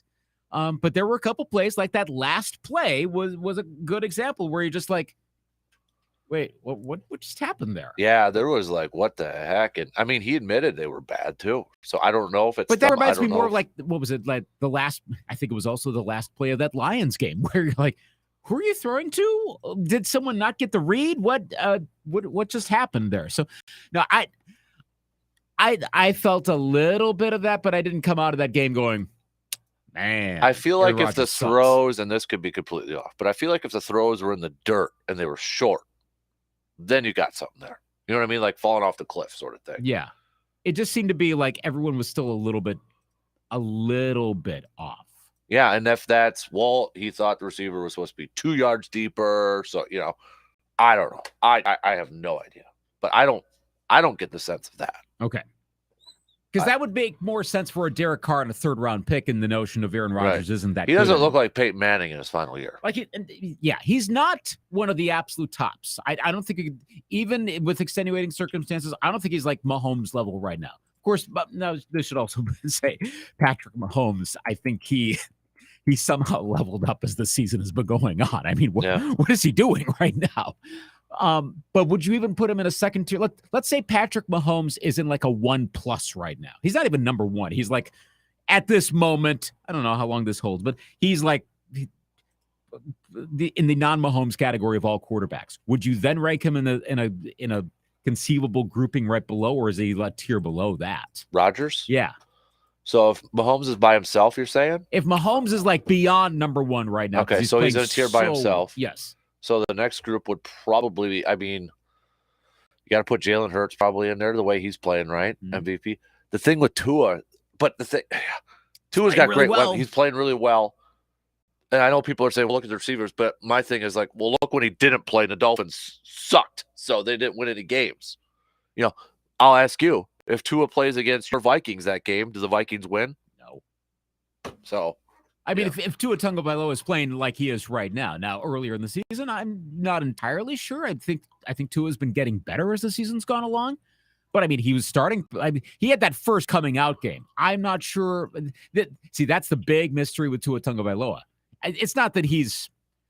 Let's make sure I'm not going into hot take territory of like you were kind of alluding to. Like, it's not like Tua sucks and he just happens to have Waddle and Hill on his team. No, Tua Tagovailoa is playing really good. Right. But is he playing really good with really, really good receivers, or is he playing exceptional and he also happens to have really good receivers?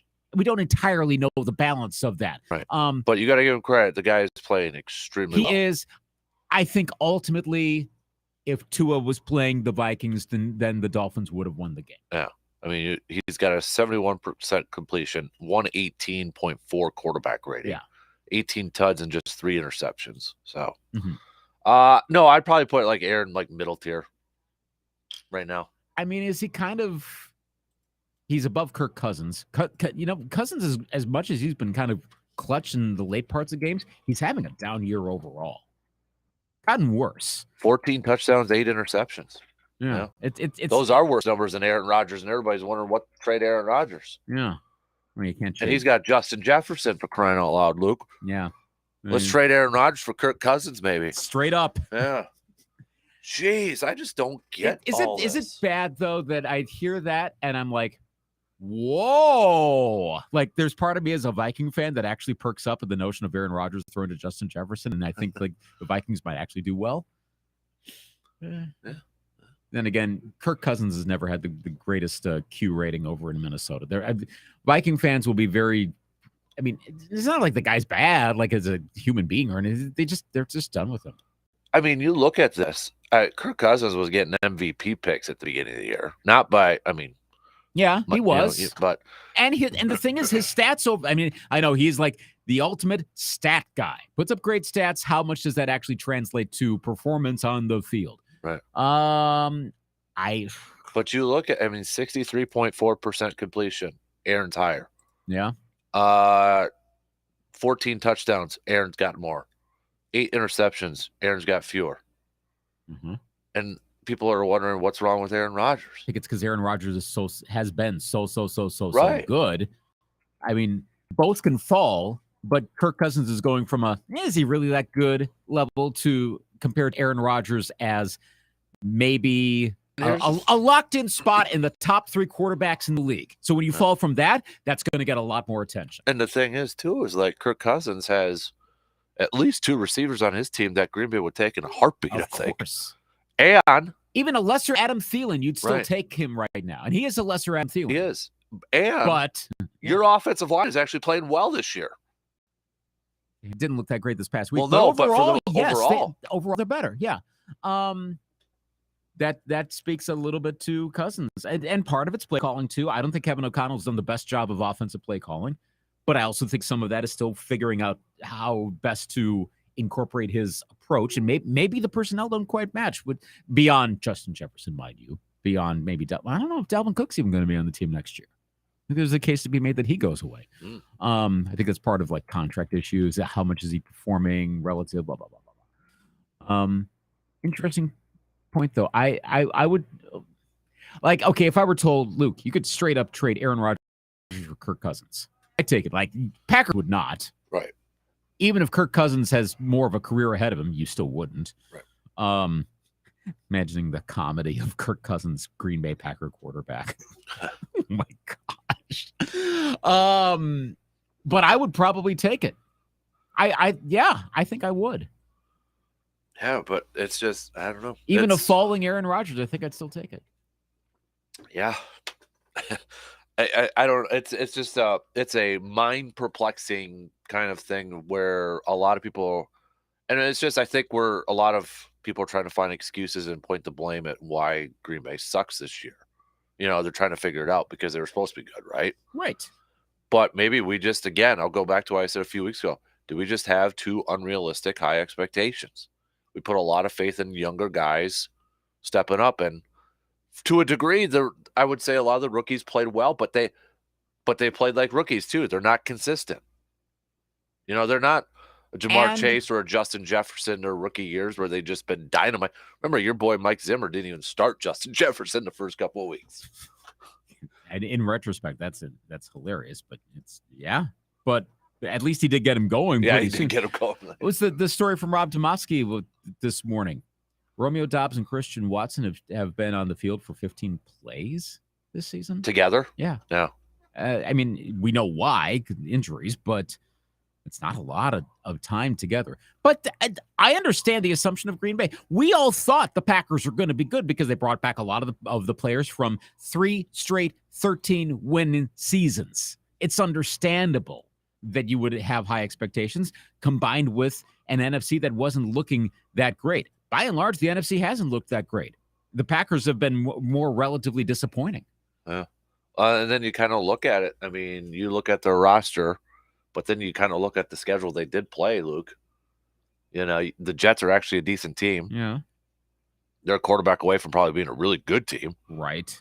Washington's actually having a decent season. Mm-hmm. I mean, Detroit, for crying out loud. They're holding their own. Yeah.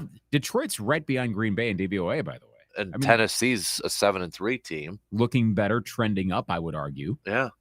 So, I mean, those at the beginning, we'll say Giants, I forgot about them. We were looking at that as like, oh, yeah, Giants win, Jets win, and all that. And it's like, I mean, they're actually good teams. Yeah. These look like, dare I say, good losses?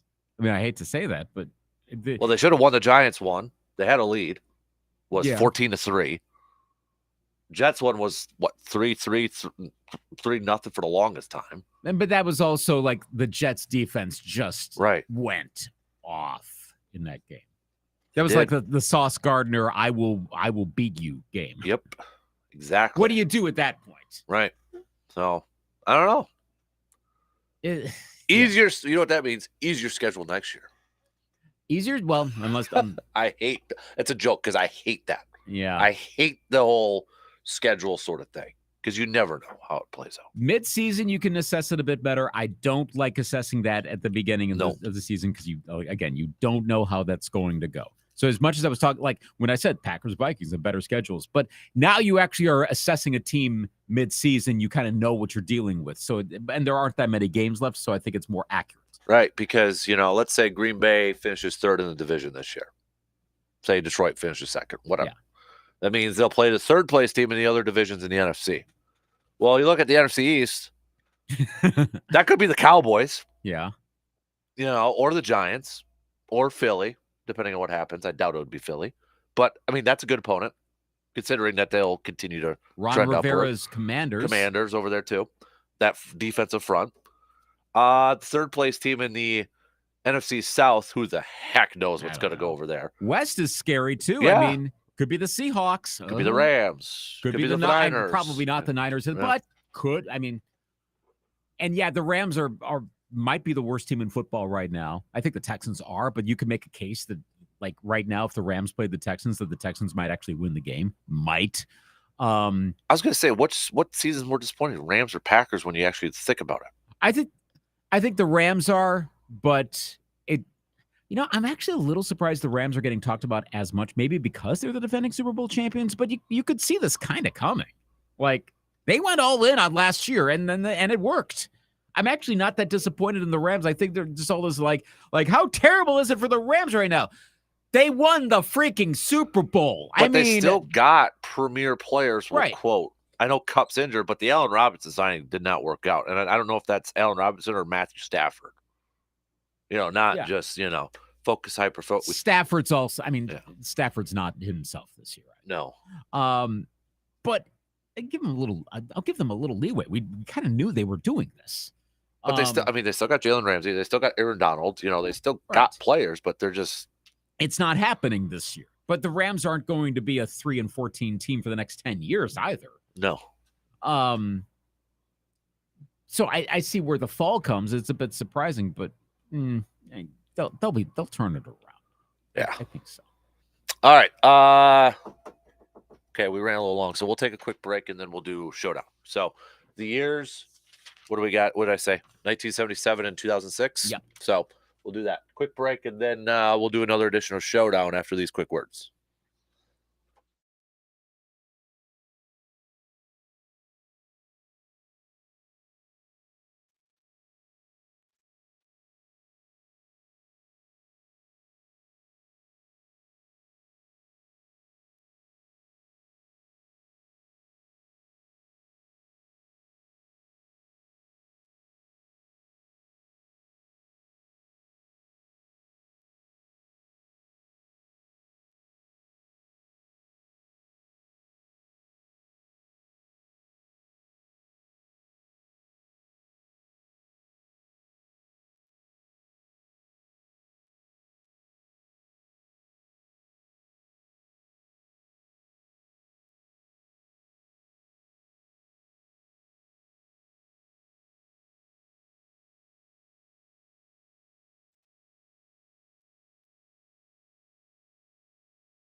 All right, so our 2 years for the latest edition of Showdown, 77 versus 2006. Were you alive in 77?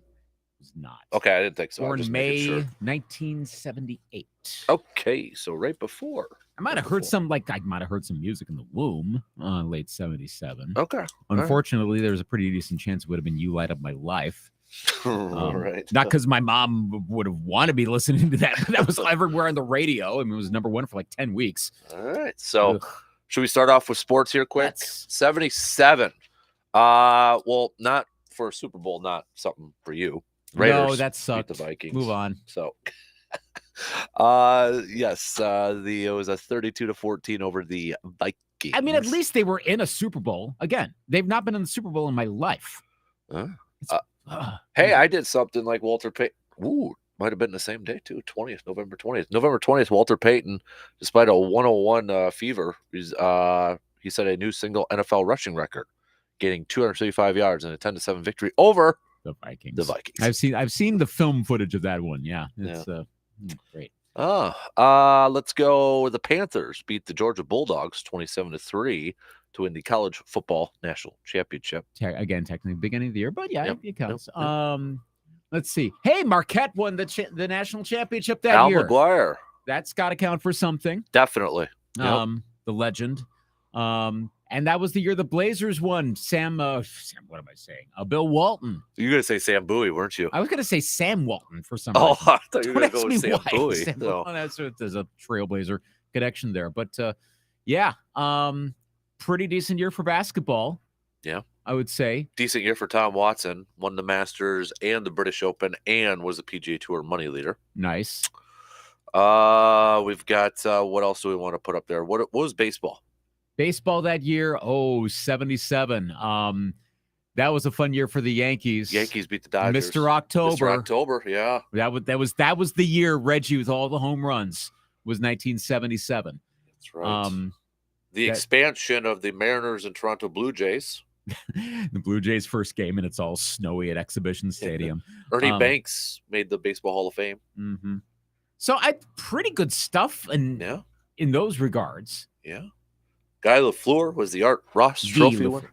Well, I always say Guy. Guy Lafleur Hart Memorial Trophy. If you're a Kraken diehard, you're really getting all things NHL. I'm getting there, man. So baby steps, okay? Bjorn Borg won another Wimbledon. He was in the midst of like that big run. Chris Everett won the U.S. Open. Okay. So, yeah, not a bad 77 year in sports, right? Pretty solid, I would say. 2006. That was the Super Bowl with the Lions and it was in Lions State. It was Steelers and Seahawks. Ford Field, yeah. Decent game. That was with Mike Holmgren just yelling at the officials. If you remember that. Yeah. Fun Rose Bowl again, beginning of the season, but that was the Vince Young game. Texas over USC. That was one of the greatest. Game. Yes. Ooh, this is going to be tough now for me. Mm-hmm. I mean, the 06. In terms of this is where I got to bring up. I'll break up my 77 sports stat in just a bit, but keep up with 2000. So 2006 also too. Reggie White. Remember this Hall of Fame class? Reggie White, Troy Aikman, John Madden, Warren Moon, Harry Carson, Rayfield Wright. I remember watching Reggie's wife do the Hall of Fame speech, and I was just bawling too. But I remember that. I remember that was a hell of a Hall of Fame class. This was also the year, too, if you remember, in 06, the great, where's Drew Brees going to sign? And he went with the Saints over the Dolphins, after the Dolphins. Yeah. Said, nah, worried about that shoulder. So. Yeah, I remember that. Yeah. So basketball, that was when the Heat. I remember this series. I was trash. This is with the assistance of some referee calls. I don't care. Dwayne Wade fell in. That was like a Dwayne Wade fan, but that really solidified it for me. D Wade, Shaq with the Heat. I was doing so much trash talking in college about that because I was a big D Wade guy. Yeah. So loved that finals. Loved it. How about this is Kobe scored 81 that year. Mm-hmm. We got Florida beat UCLA. That was their first one because we did 2007 last week, right? Yeah. Yeah. So, we did. So that was their first of their back-to-backs. What else do we got there? Let's see. Winter Olympics, in 2006. Those were in Turin or Torino. Interesting. This is not necessarily a good moment, but it kind of ties back to what we saw in the Winter Olympics in Beijing this past February. Remember Lindsay Jacobellis was really, really hyped in 06, and then she did the trick and crashed, and she was going to win the gold and then didn't. Remember that in 2006? Because she was like one of the hyped athletes, you know how that works with the Olympics, and then lost the gold. And do you remember she won the gold this past February? Finally got the gold medal. Yes. In Beijing. And that it was all the callback to 2006 when she missed that easy opportunity because she showed off. That was back in 2006. Again, not a great moment. The Wisconsin Badgers, college hockey champions. Go all John Buchagras on you. Yep, that was the year the Badgers beat Boston College for the national championship. Yep. Mm-hmm. So that's pretty good. Yeah. Big moment for the Badgers. Yeah. In tennis that year, another Federer Aussie Open win, another Wimbledon win, another U.S. Open win. Of course, not the French Open because, again, it's like with Sampras, didn't win as much there. And again, that was Nadal. My gosh, Rafael Nadal in 2006, and even this past year, we're talking about Rafael Nadal. No kidding, right? Oh my gosh. This is going to be tough, I think. I'm leaning 77. Mr. October stands out for that one. I think the things, though, Marquette. 77, you got Marquette, you got Mr. October, but 06, that college football game is really standing out for me. That was a really, really good one. I mean, that's one of the best college football games. Probably, maybe the best. When I think about the ones that I personally watched, I think of that one, and I think of Miami and Ohio State, the Willis McGahee. Mm-hmm.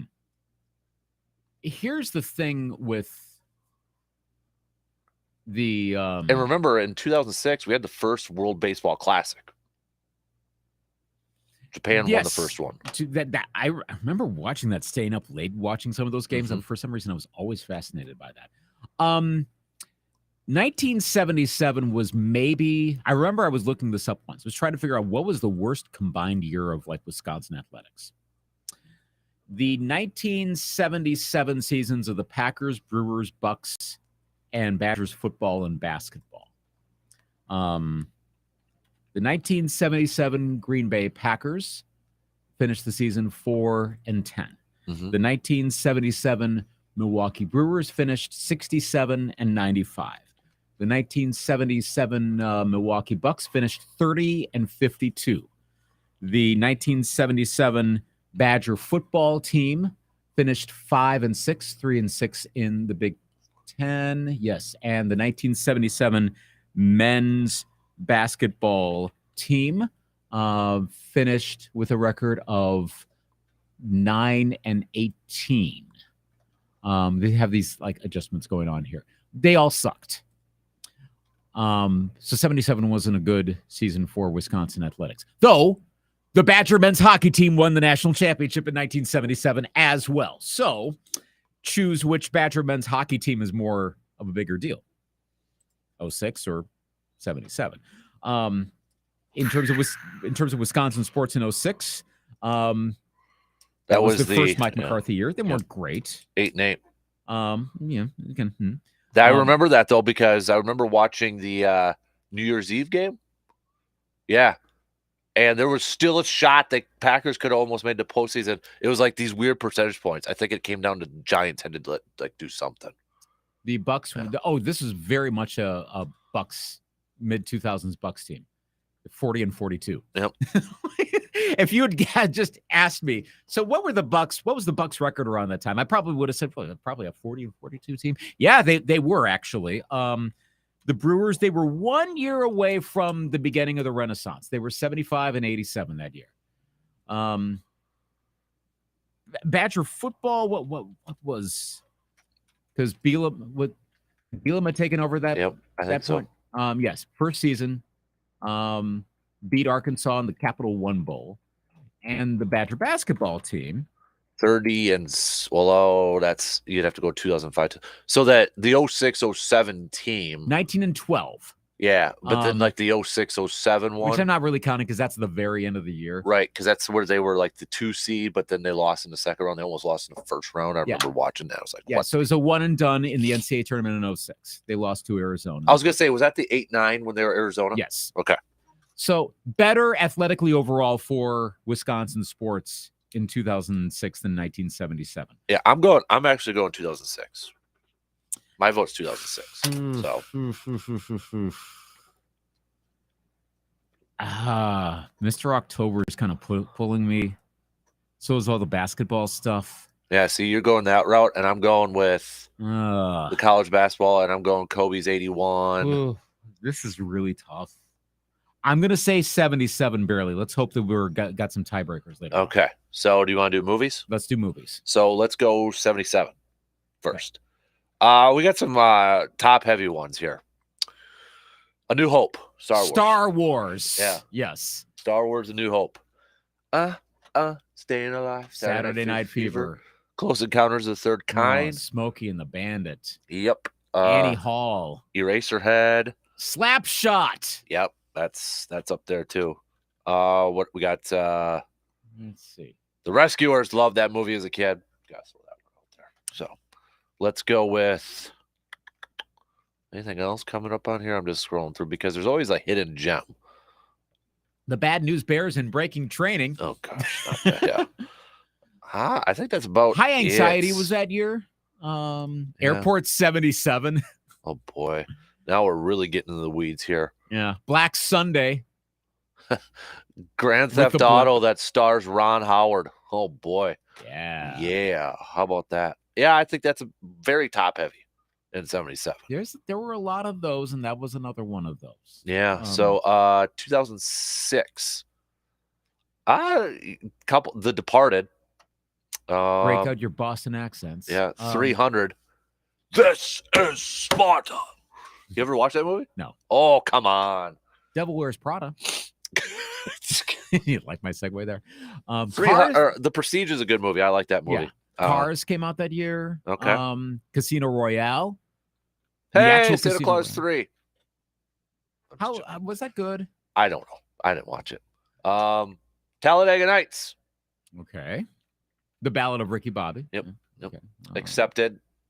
Underrated comedy, I will argue. Pirates of the Caribbean, Dead Man's Chest. X-Men: The Last Stand. Grandma's Boy. Wow, I watched that many times.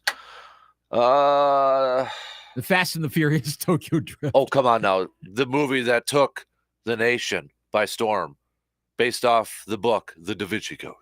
Yeah. She's the Man. Borat, very nice. Oh, gosh, that's right. That's right. Charlotte's Web, the movie. The Illusionist. So I have a funny story about The Illusionist. Okay. There's a quarter trick in that movie. And a buddy of mine, Greg, he always, I played softball with him, and I can't remember it fully. I'm going to have to revisit this. But he always did this quarter trick. I think he always guessed it right or something like that. Like he'd go around and be like, he would always guess it right. And he told me the secret on my wedding day because he actually performed the ceremony. And he was like, right before we go up there, he's like, the secret to the quarter trick is in this. It's the movie The Illusionist. And I can't remember what it is. I'll have to rewatch it now. But that was like his thing. Like he had this and nobody knew what the heck he was doing. It was from that movie. 2006, Rocky Balboa. Mission Impossible 3. Clerks 2. Clerks 2. John Tucker Must Die, which is a god-awful movie. Ashanti was in that movie. I don't care. You know why it was so god-awful? Why? That dude and his... I hate movies that have sports things in it and they overdo the athleticism or the guy has no athletic bone in his body, guy or girl.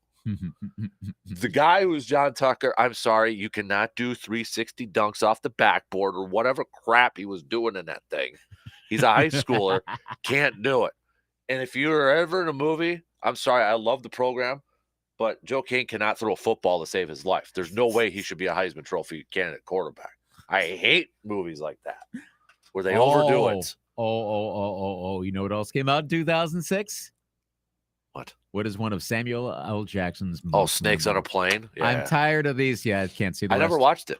Never? Well, that's right, because you have a thing with snakes. Yep. I did. I never watched it. I get the whole parody thing. It's kind of cool. Yeah. Oh, gosh, now we're back to Cobra Starship mentions. Oh, gosh, shoot me now. Great. See, again, another year where 2006 has more of a tail to it, but 77 is so top heavy, man. I mean, Star Wars, Saturday Night Fever, Close Encounters of the Third Kind, Slapshot, Annie Hall. Oh, man. Yeah. I'm going 77. Yeah, this is. I think so too. Yeah, I mean, Star Wars. Bam. Yeah. That says a lot. Yeah, I'm going 77. I think it's culturally more influential between Star Wars and Saturday Night Fever. Those especially. So I'll say 77. Yeah, so I'm going to go there too. Music right. in 77. So this might decide for you, but I'm still split right now. Well, So- and I can understand that because I mean, 2006 is going to have more stuff that you remember from your college days and such. Number one song by the. You had a bad day. You take a one down. Big albums from 2006 included Future Sex Love Songs, Justin Timberlake, bringing sexy back. Yeah. What else? Gnarls Barkley, St. Elsewhere was out that year. The Black Parade from My Chemical Romance came out that year. Again, albums get a little dicier as you move along. Stadium Arcadium from the Chili Peppers came out that year. Song wise, again, your top songs of the year, not necessarily released in 06, but they were big hits. I mentioned Bad Day, Hips Don't Lie, Shakira. I'm a big Shakira fan. Hey, another Laguna Beach, The Hills reference, Unwritten. Yeah. That's the second season. The rest is still unwritten. That's the Hills, actually. That's not Laguna. Yeah. I was going to say that. I said The Hills. Crazy from Gnarls Barkley. You see me rolling. Riding was hit that year. I mentioned Sexy Back. Let's see. Over My Head from The Fray. That's about the time like Grey's Anatomy, like if a song was on Grey's Anatomy, it automatically was a big hit. Oh gosh, London Bridge from Fergie. Really. I Read Sins Not Tragedies. Panic at the Disco. I chime in with the heavens. What else? Buttons. Pussycat Dolls. Yeah. Grills. Yeah, that's some interesting. Chasing Cars, Snow Patrol, again, Grey's Anatomy. Okay, so those are some of your 06 ones. 1977 albums included Rumors, Fleetwood Mac, Animals from Pink Floyd, Asia, Steely Dan, absolute all-timer, Heroes from David Bowie. He had two, Low and Heroes, The Stranger from Billy Joel, Slow Hand from Eric Clapton, Running on Empty from Jackson Browne, Street Survivors from Skynyrd.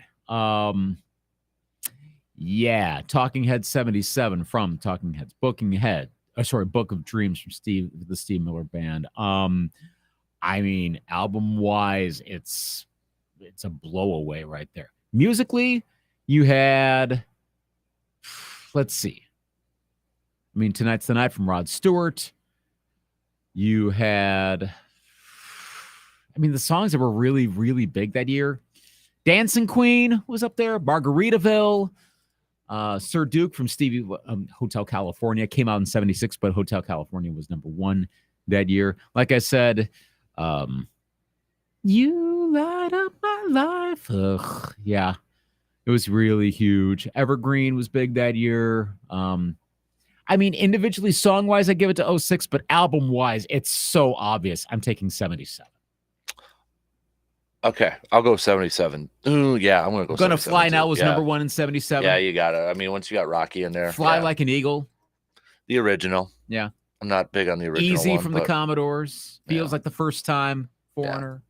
Yeah, we had a lot of people chiming in, picking 77 for music already. Blinded by the Light. You go down the chart a little bit and you start to get to some that have lasted a little longer. Yeah. Like Richie had said with 77, Pink Floyd album Animals is one of the best ever. Yep. So, yeah, a lot of people chiming in with 77. Carry On Wayward Son. Oh, yeah, you got to go to Kansas. Jet Airliner. Yeah. It's All right, so 77 moves on. How about 77, that? another old one. All right, look at that. Okay. So it did work out for 77. It did. It did. Yeah, a lot of people are saying 77. Did get a couple 2006 on there. But yeah, a lot of, all right. I like 1977 advances. it. Okay. Bracket moves on. Okay. So the years, quick recap before we take a break. The 85, 94, 90, 92, 91, 2009, 1980, 2005, 88. No, excuse me. Let me rephrase this. 85, 94, 90, 92, 91, 73, 80, 71, 84, 89, 77, all advancing. So, By the way, speaking of, okay, we're not in advancing mode. Apparently, Japan just took the lead on Germany in their World Cup game going on right now. is that an upset? That would be a What's bigger, that or the Argentina Saudi Arabia one? I think Saudi Arabia, Argentina. I think because Germany's both Germany and again, we're in the round robin, so this is not a knockout. But I'm looking through Twitter right now, and it's not like I follow a ton of soccer people, but Twitter's blowing up right now. Okay. We're getting like, what just happened? Oh my goodness. Well, was it over though when the Germans bombed Pearl Harbor? Don't stop him. He's on a roll. I'm screwing up the quote a little bit, but you know what I mean. I'm just waiting for people to call me out on that now. So. Please do. Please. This is a fun World Cup already between Japan. I mean, what's the time on this game? Again, I'm just seeing the Twitter mentions. How many minutes? 82. Okay, no, it's tied 1-1, but still, just wow. Okay. Wow. Oh boy, this is fun. There's your World Cup update 2.0. No, it's 2-1. Sorry. Yeah, they just took a 2-1. moment to register at ESPN. Oh my gosh. Japan's up 2-1? Japan's leading Germany. Woo. Well, that's kind of weird 1940 thing.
All right, we got about 9 minutes left here. So you don't usually know what this is, Lucas. We're going to do a little cream of the crop here, okay? Okay. So this is something Brandon and I usually do, but kind of like what we normally do for cream of the crop on Fridays is like the best thing of the last week or something like that. Could be pretty much anything you want, okay? I think Paulie Pap's got something mixed up here. Germany versus France, snug, late, FS1, Japan up 2-1. Yeah, that's a bit off. Anyways, so cream of the crop's like best thing of the week, but we're gonna alter it here a little bit. Okay. So your number one Thanksgiving item. So, well, I got the little bit of a intro here. I got to go back to Friday. Yeah. Doesn't matter. I'm better than you are. Yeah. Do you know who that is, by the way? It sounds very familiar, but Macho Man Randy Savage. Yes. Just didn't want to be like slightly off. Be like, oh, you sound stupid. I'm like, okay, I know who it is. You fill in the blank. Thank you. Balanced, I'm better than you are. Yeah. Also makes sense with Brandon's wrestling fandom. Right. So Thanksgiving edition, though, your number one cream of the crop Thanksgiving food item. It is a turkey leg. Oh boy. Okay. Of course. I mean, hello. It is the gravy. The correct answer is gravy. That's right, because you have a plate of gravy and then you put food on it. Yeah. So I break it down like this. The Gravy? gravy is like the two guard. If you got a basketball lineup, he's your shooting guard. Okay? He or she's your shooting guard. He's the player that, makes everybody better too. Because you put a little gravy on the stuffing, better. You put gravy on the potatoes, better. You put gravy on the turkey, better. He's your shooting guard on a basketball team. He's your go-to guy. The turkey is the point guard. Okay. Like an old school point guard. Okay. Reliable, leads the team, right? Always there. Leads is front of the charge. Bringing the ball up court. The stuffing is like the three, the small forward. Can play inside out. Get it? Inside turkey, outside turkey. Haha. Bada ching, bada boom. But you could go different routes with it, right? Right. You have different variations of it. The mashed potatoes is like an old school power forward. It's there. It's lodged down on the block. It's stuck there. Whereas then I would probably go like pumpkin pie is your center. You can go a little bit different routes. You can go, again, old school center down on the block. Just put a piece of pie on there and you're good to go. Pull a little whipped cream. Maybe you got a little Akeem Olajuwon, little footwork kind of going there. So that's how I break it down. Okay. See, I'll make it more simple. The turkey leg is Patrick effing Mahomes. I mean, but is it special? You got a big turkey leg and you dominate. Sorry, game over. Is it special? I mean, you got to add a little zazz to it. You're winning. That's the point. Or is it just, or is it just Dan Marino, I'm putting up numbers sort of thing? Or Troy Aikman. Troy Aikman's a turkey leg. Okay, at least we have a well, I mean, Troy Aikman's got championships, but he's not something special. He's a turkey leg. You're exactly right, Joe. Yeah. Have you ever had a turducken? Never had a turducken. I want a turducken. I think now where do I find a turducken? I think you got to make a turducken. Yeah, that's the problem. So I don't want to take that much effort. No. See, and again, the turkey leg's awesome. That in terms of like, well, okay. I also feel a little like bad about like going all in turkey leg because I know like everyone else wants something like that too. So I'm like, well, if I take that, like, I can't just like go all in. But then again, we have small Thanksgivings anyway, so I can usually get away with it. Mr. Crass says deviled eggs. I don't consider that Thanksgiving. I get it. I'm not the biggest deviled egg fan. I'm a traditionalist. A traditionalist. I usually have like my mom makes sweet potato pie. All right. Cardamom and such in there. It's a bit of an acquired taste, but if you've got it, you're in. It's awesome. Real cranberries or cranberry sauce? I don't do either. Really? I mean, once in a while, but I mean, Wisconsin night and you don't have cranberries? Isn't that like we do? But it's I gotta fit stuff on a plate. I know. Well, no. See, I don't put the cranberries on the plate. That's in a bowl. Oh no! I don't mix the cranberries with gravy. I don't waste it. I got 2 dishes, my max. You have a limit on dishes? I don't want people to do more dishes for me. So I'm considerate, Luke. Well, okay, that's appreciated. What is the game to watch tomorrow? Obviously, you got Vikings Patriots, but Yeah, what's but in the terms of what's best going to game? be good, Giants Cowboys? yeah. Weird to say, but I think so. Honestly, though, all these games actually not that bad. There's but like Lions Bills could actually be pretty offensive. Yeah. More ways than one. Yeah. Vikings Patriots may be the opposite. Potentially if the Patriots defense shuts them down. I think It is primetime too. You know, primetime Kirk over there. Gosh, I keep forgetting. Yeah, so then that's a Patriot lock. But the thing with the Giants and the Cowboys, like that should be a good matchup. Why do I have a feeling that game's going to be the most disappointing? Like it's going to be one of those games in the Cowboys, and then the Giants just have a Daniel Jones game in them, and we're all like looking around in the third quarter like, why did we just waste 2 hours watching this? And it's like 10-3. I think if there's any Packers fans that still have a glimmer of hope that they want to make the postseason, you have to root for the Giants in that one. Yeah. Hard to believe, but yeah. You have to root for the Giants in that one, but yeah. Are you rooting for the Bills to keep the Lions back a little bit? You gotta know. Yeah. You Hard hate to to say that, but you gotta, don't and you? y'all got to root for the Pats. You got to be all in on Belichick. Can we please get the NFL playoff machine up yet? ESPN. It's not there yet. No. Oh, hey, Wait, do we now? Do we? Oh, we got it now. We got it now. It wasn't last week, so it is now. Okay, makes sense. Dan Schumacher chiming in. Good morning, Dan.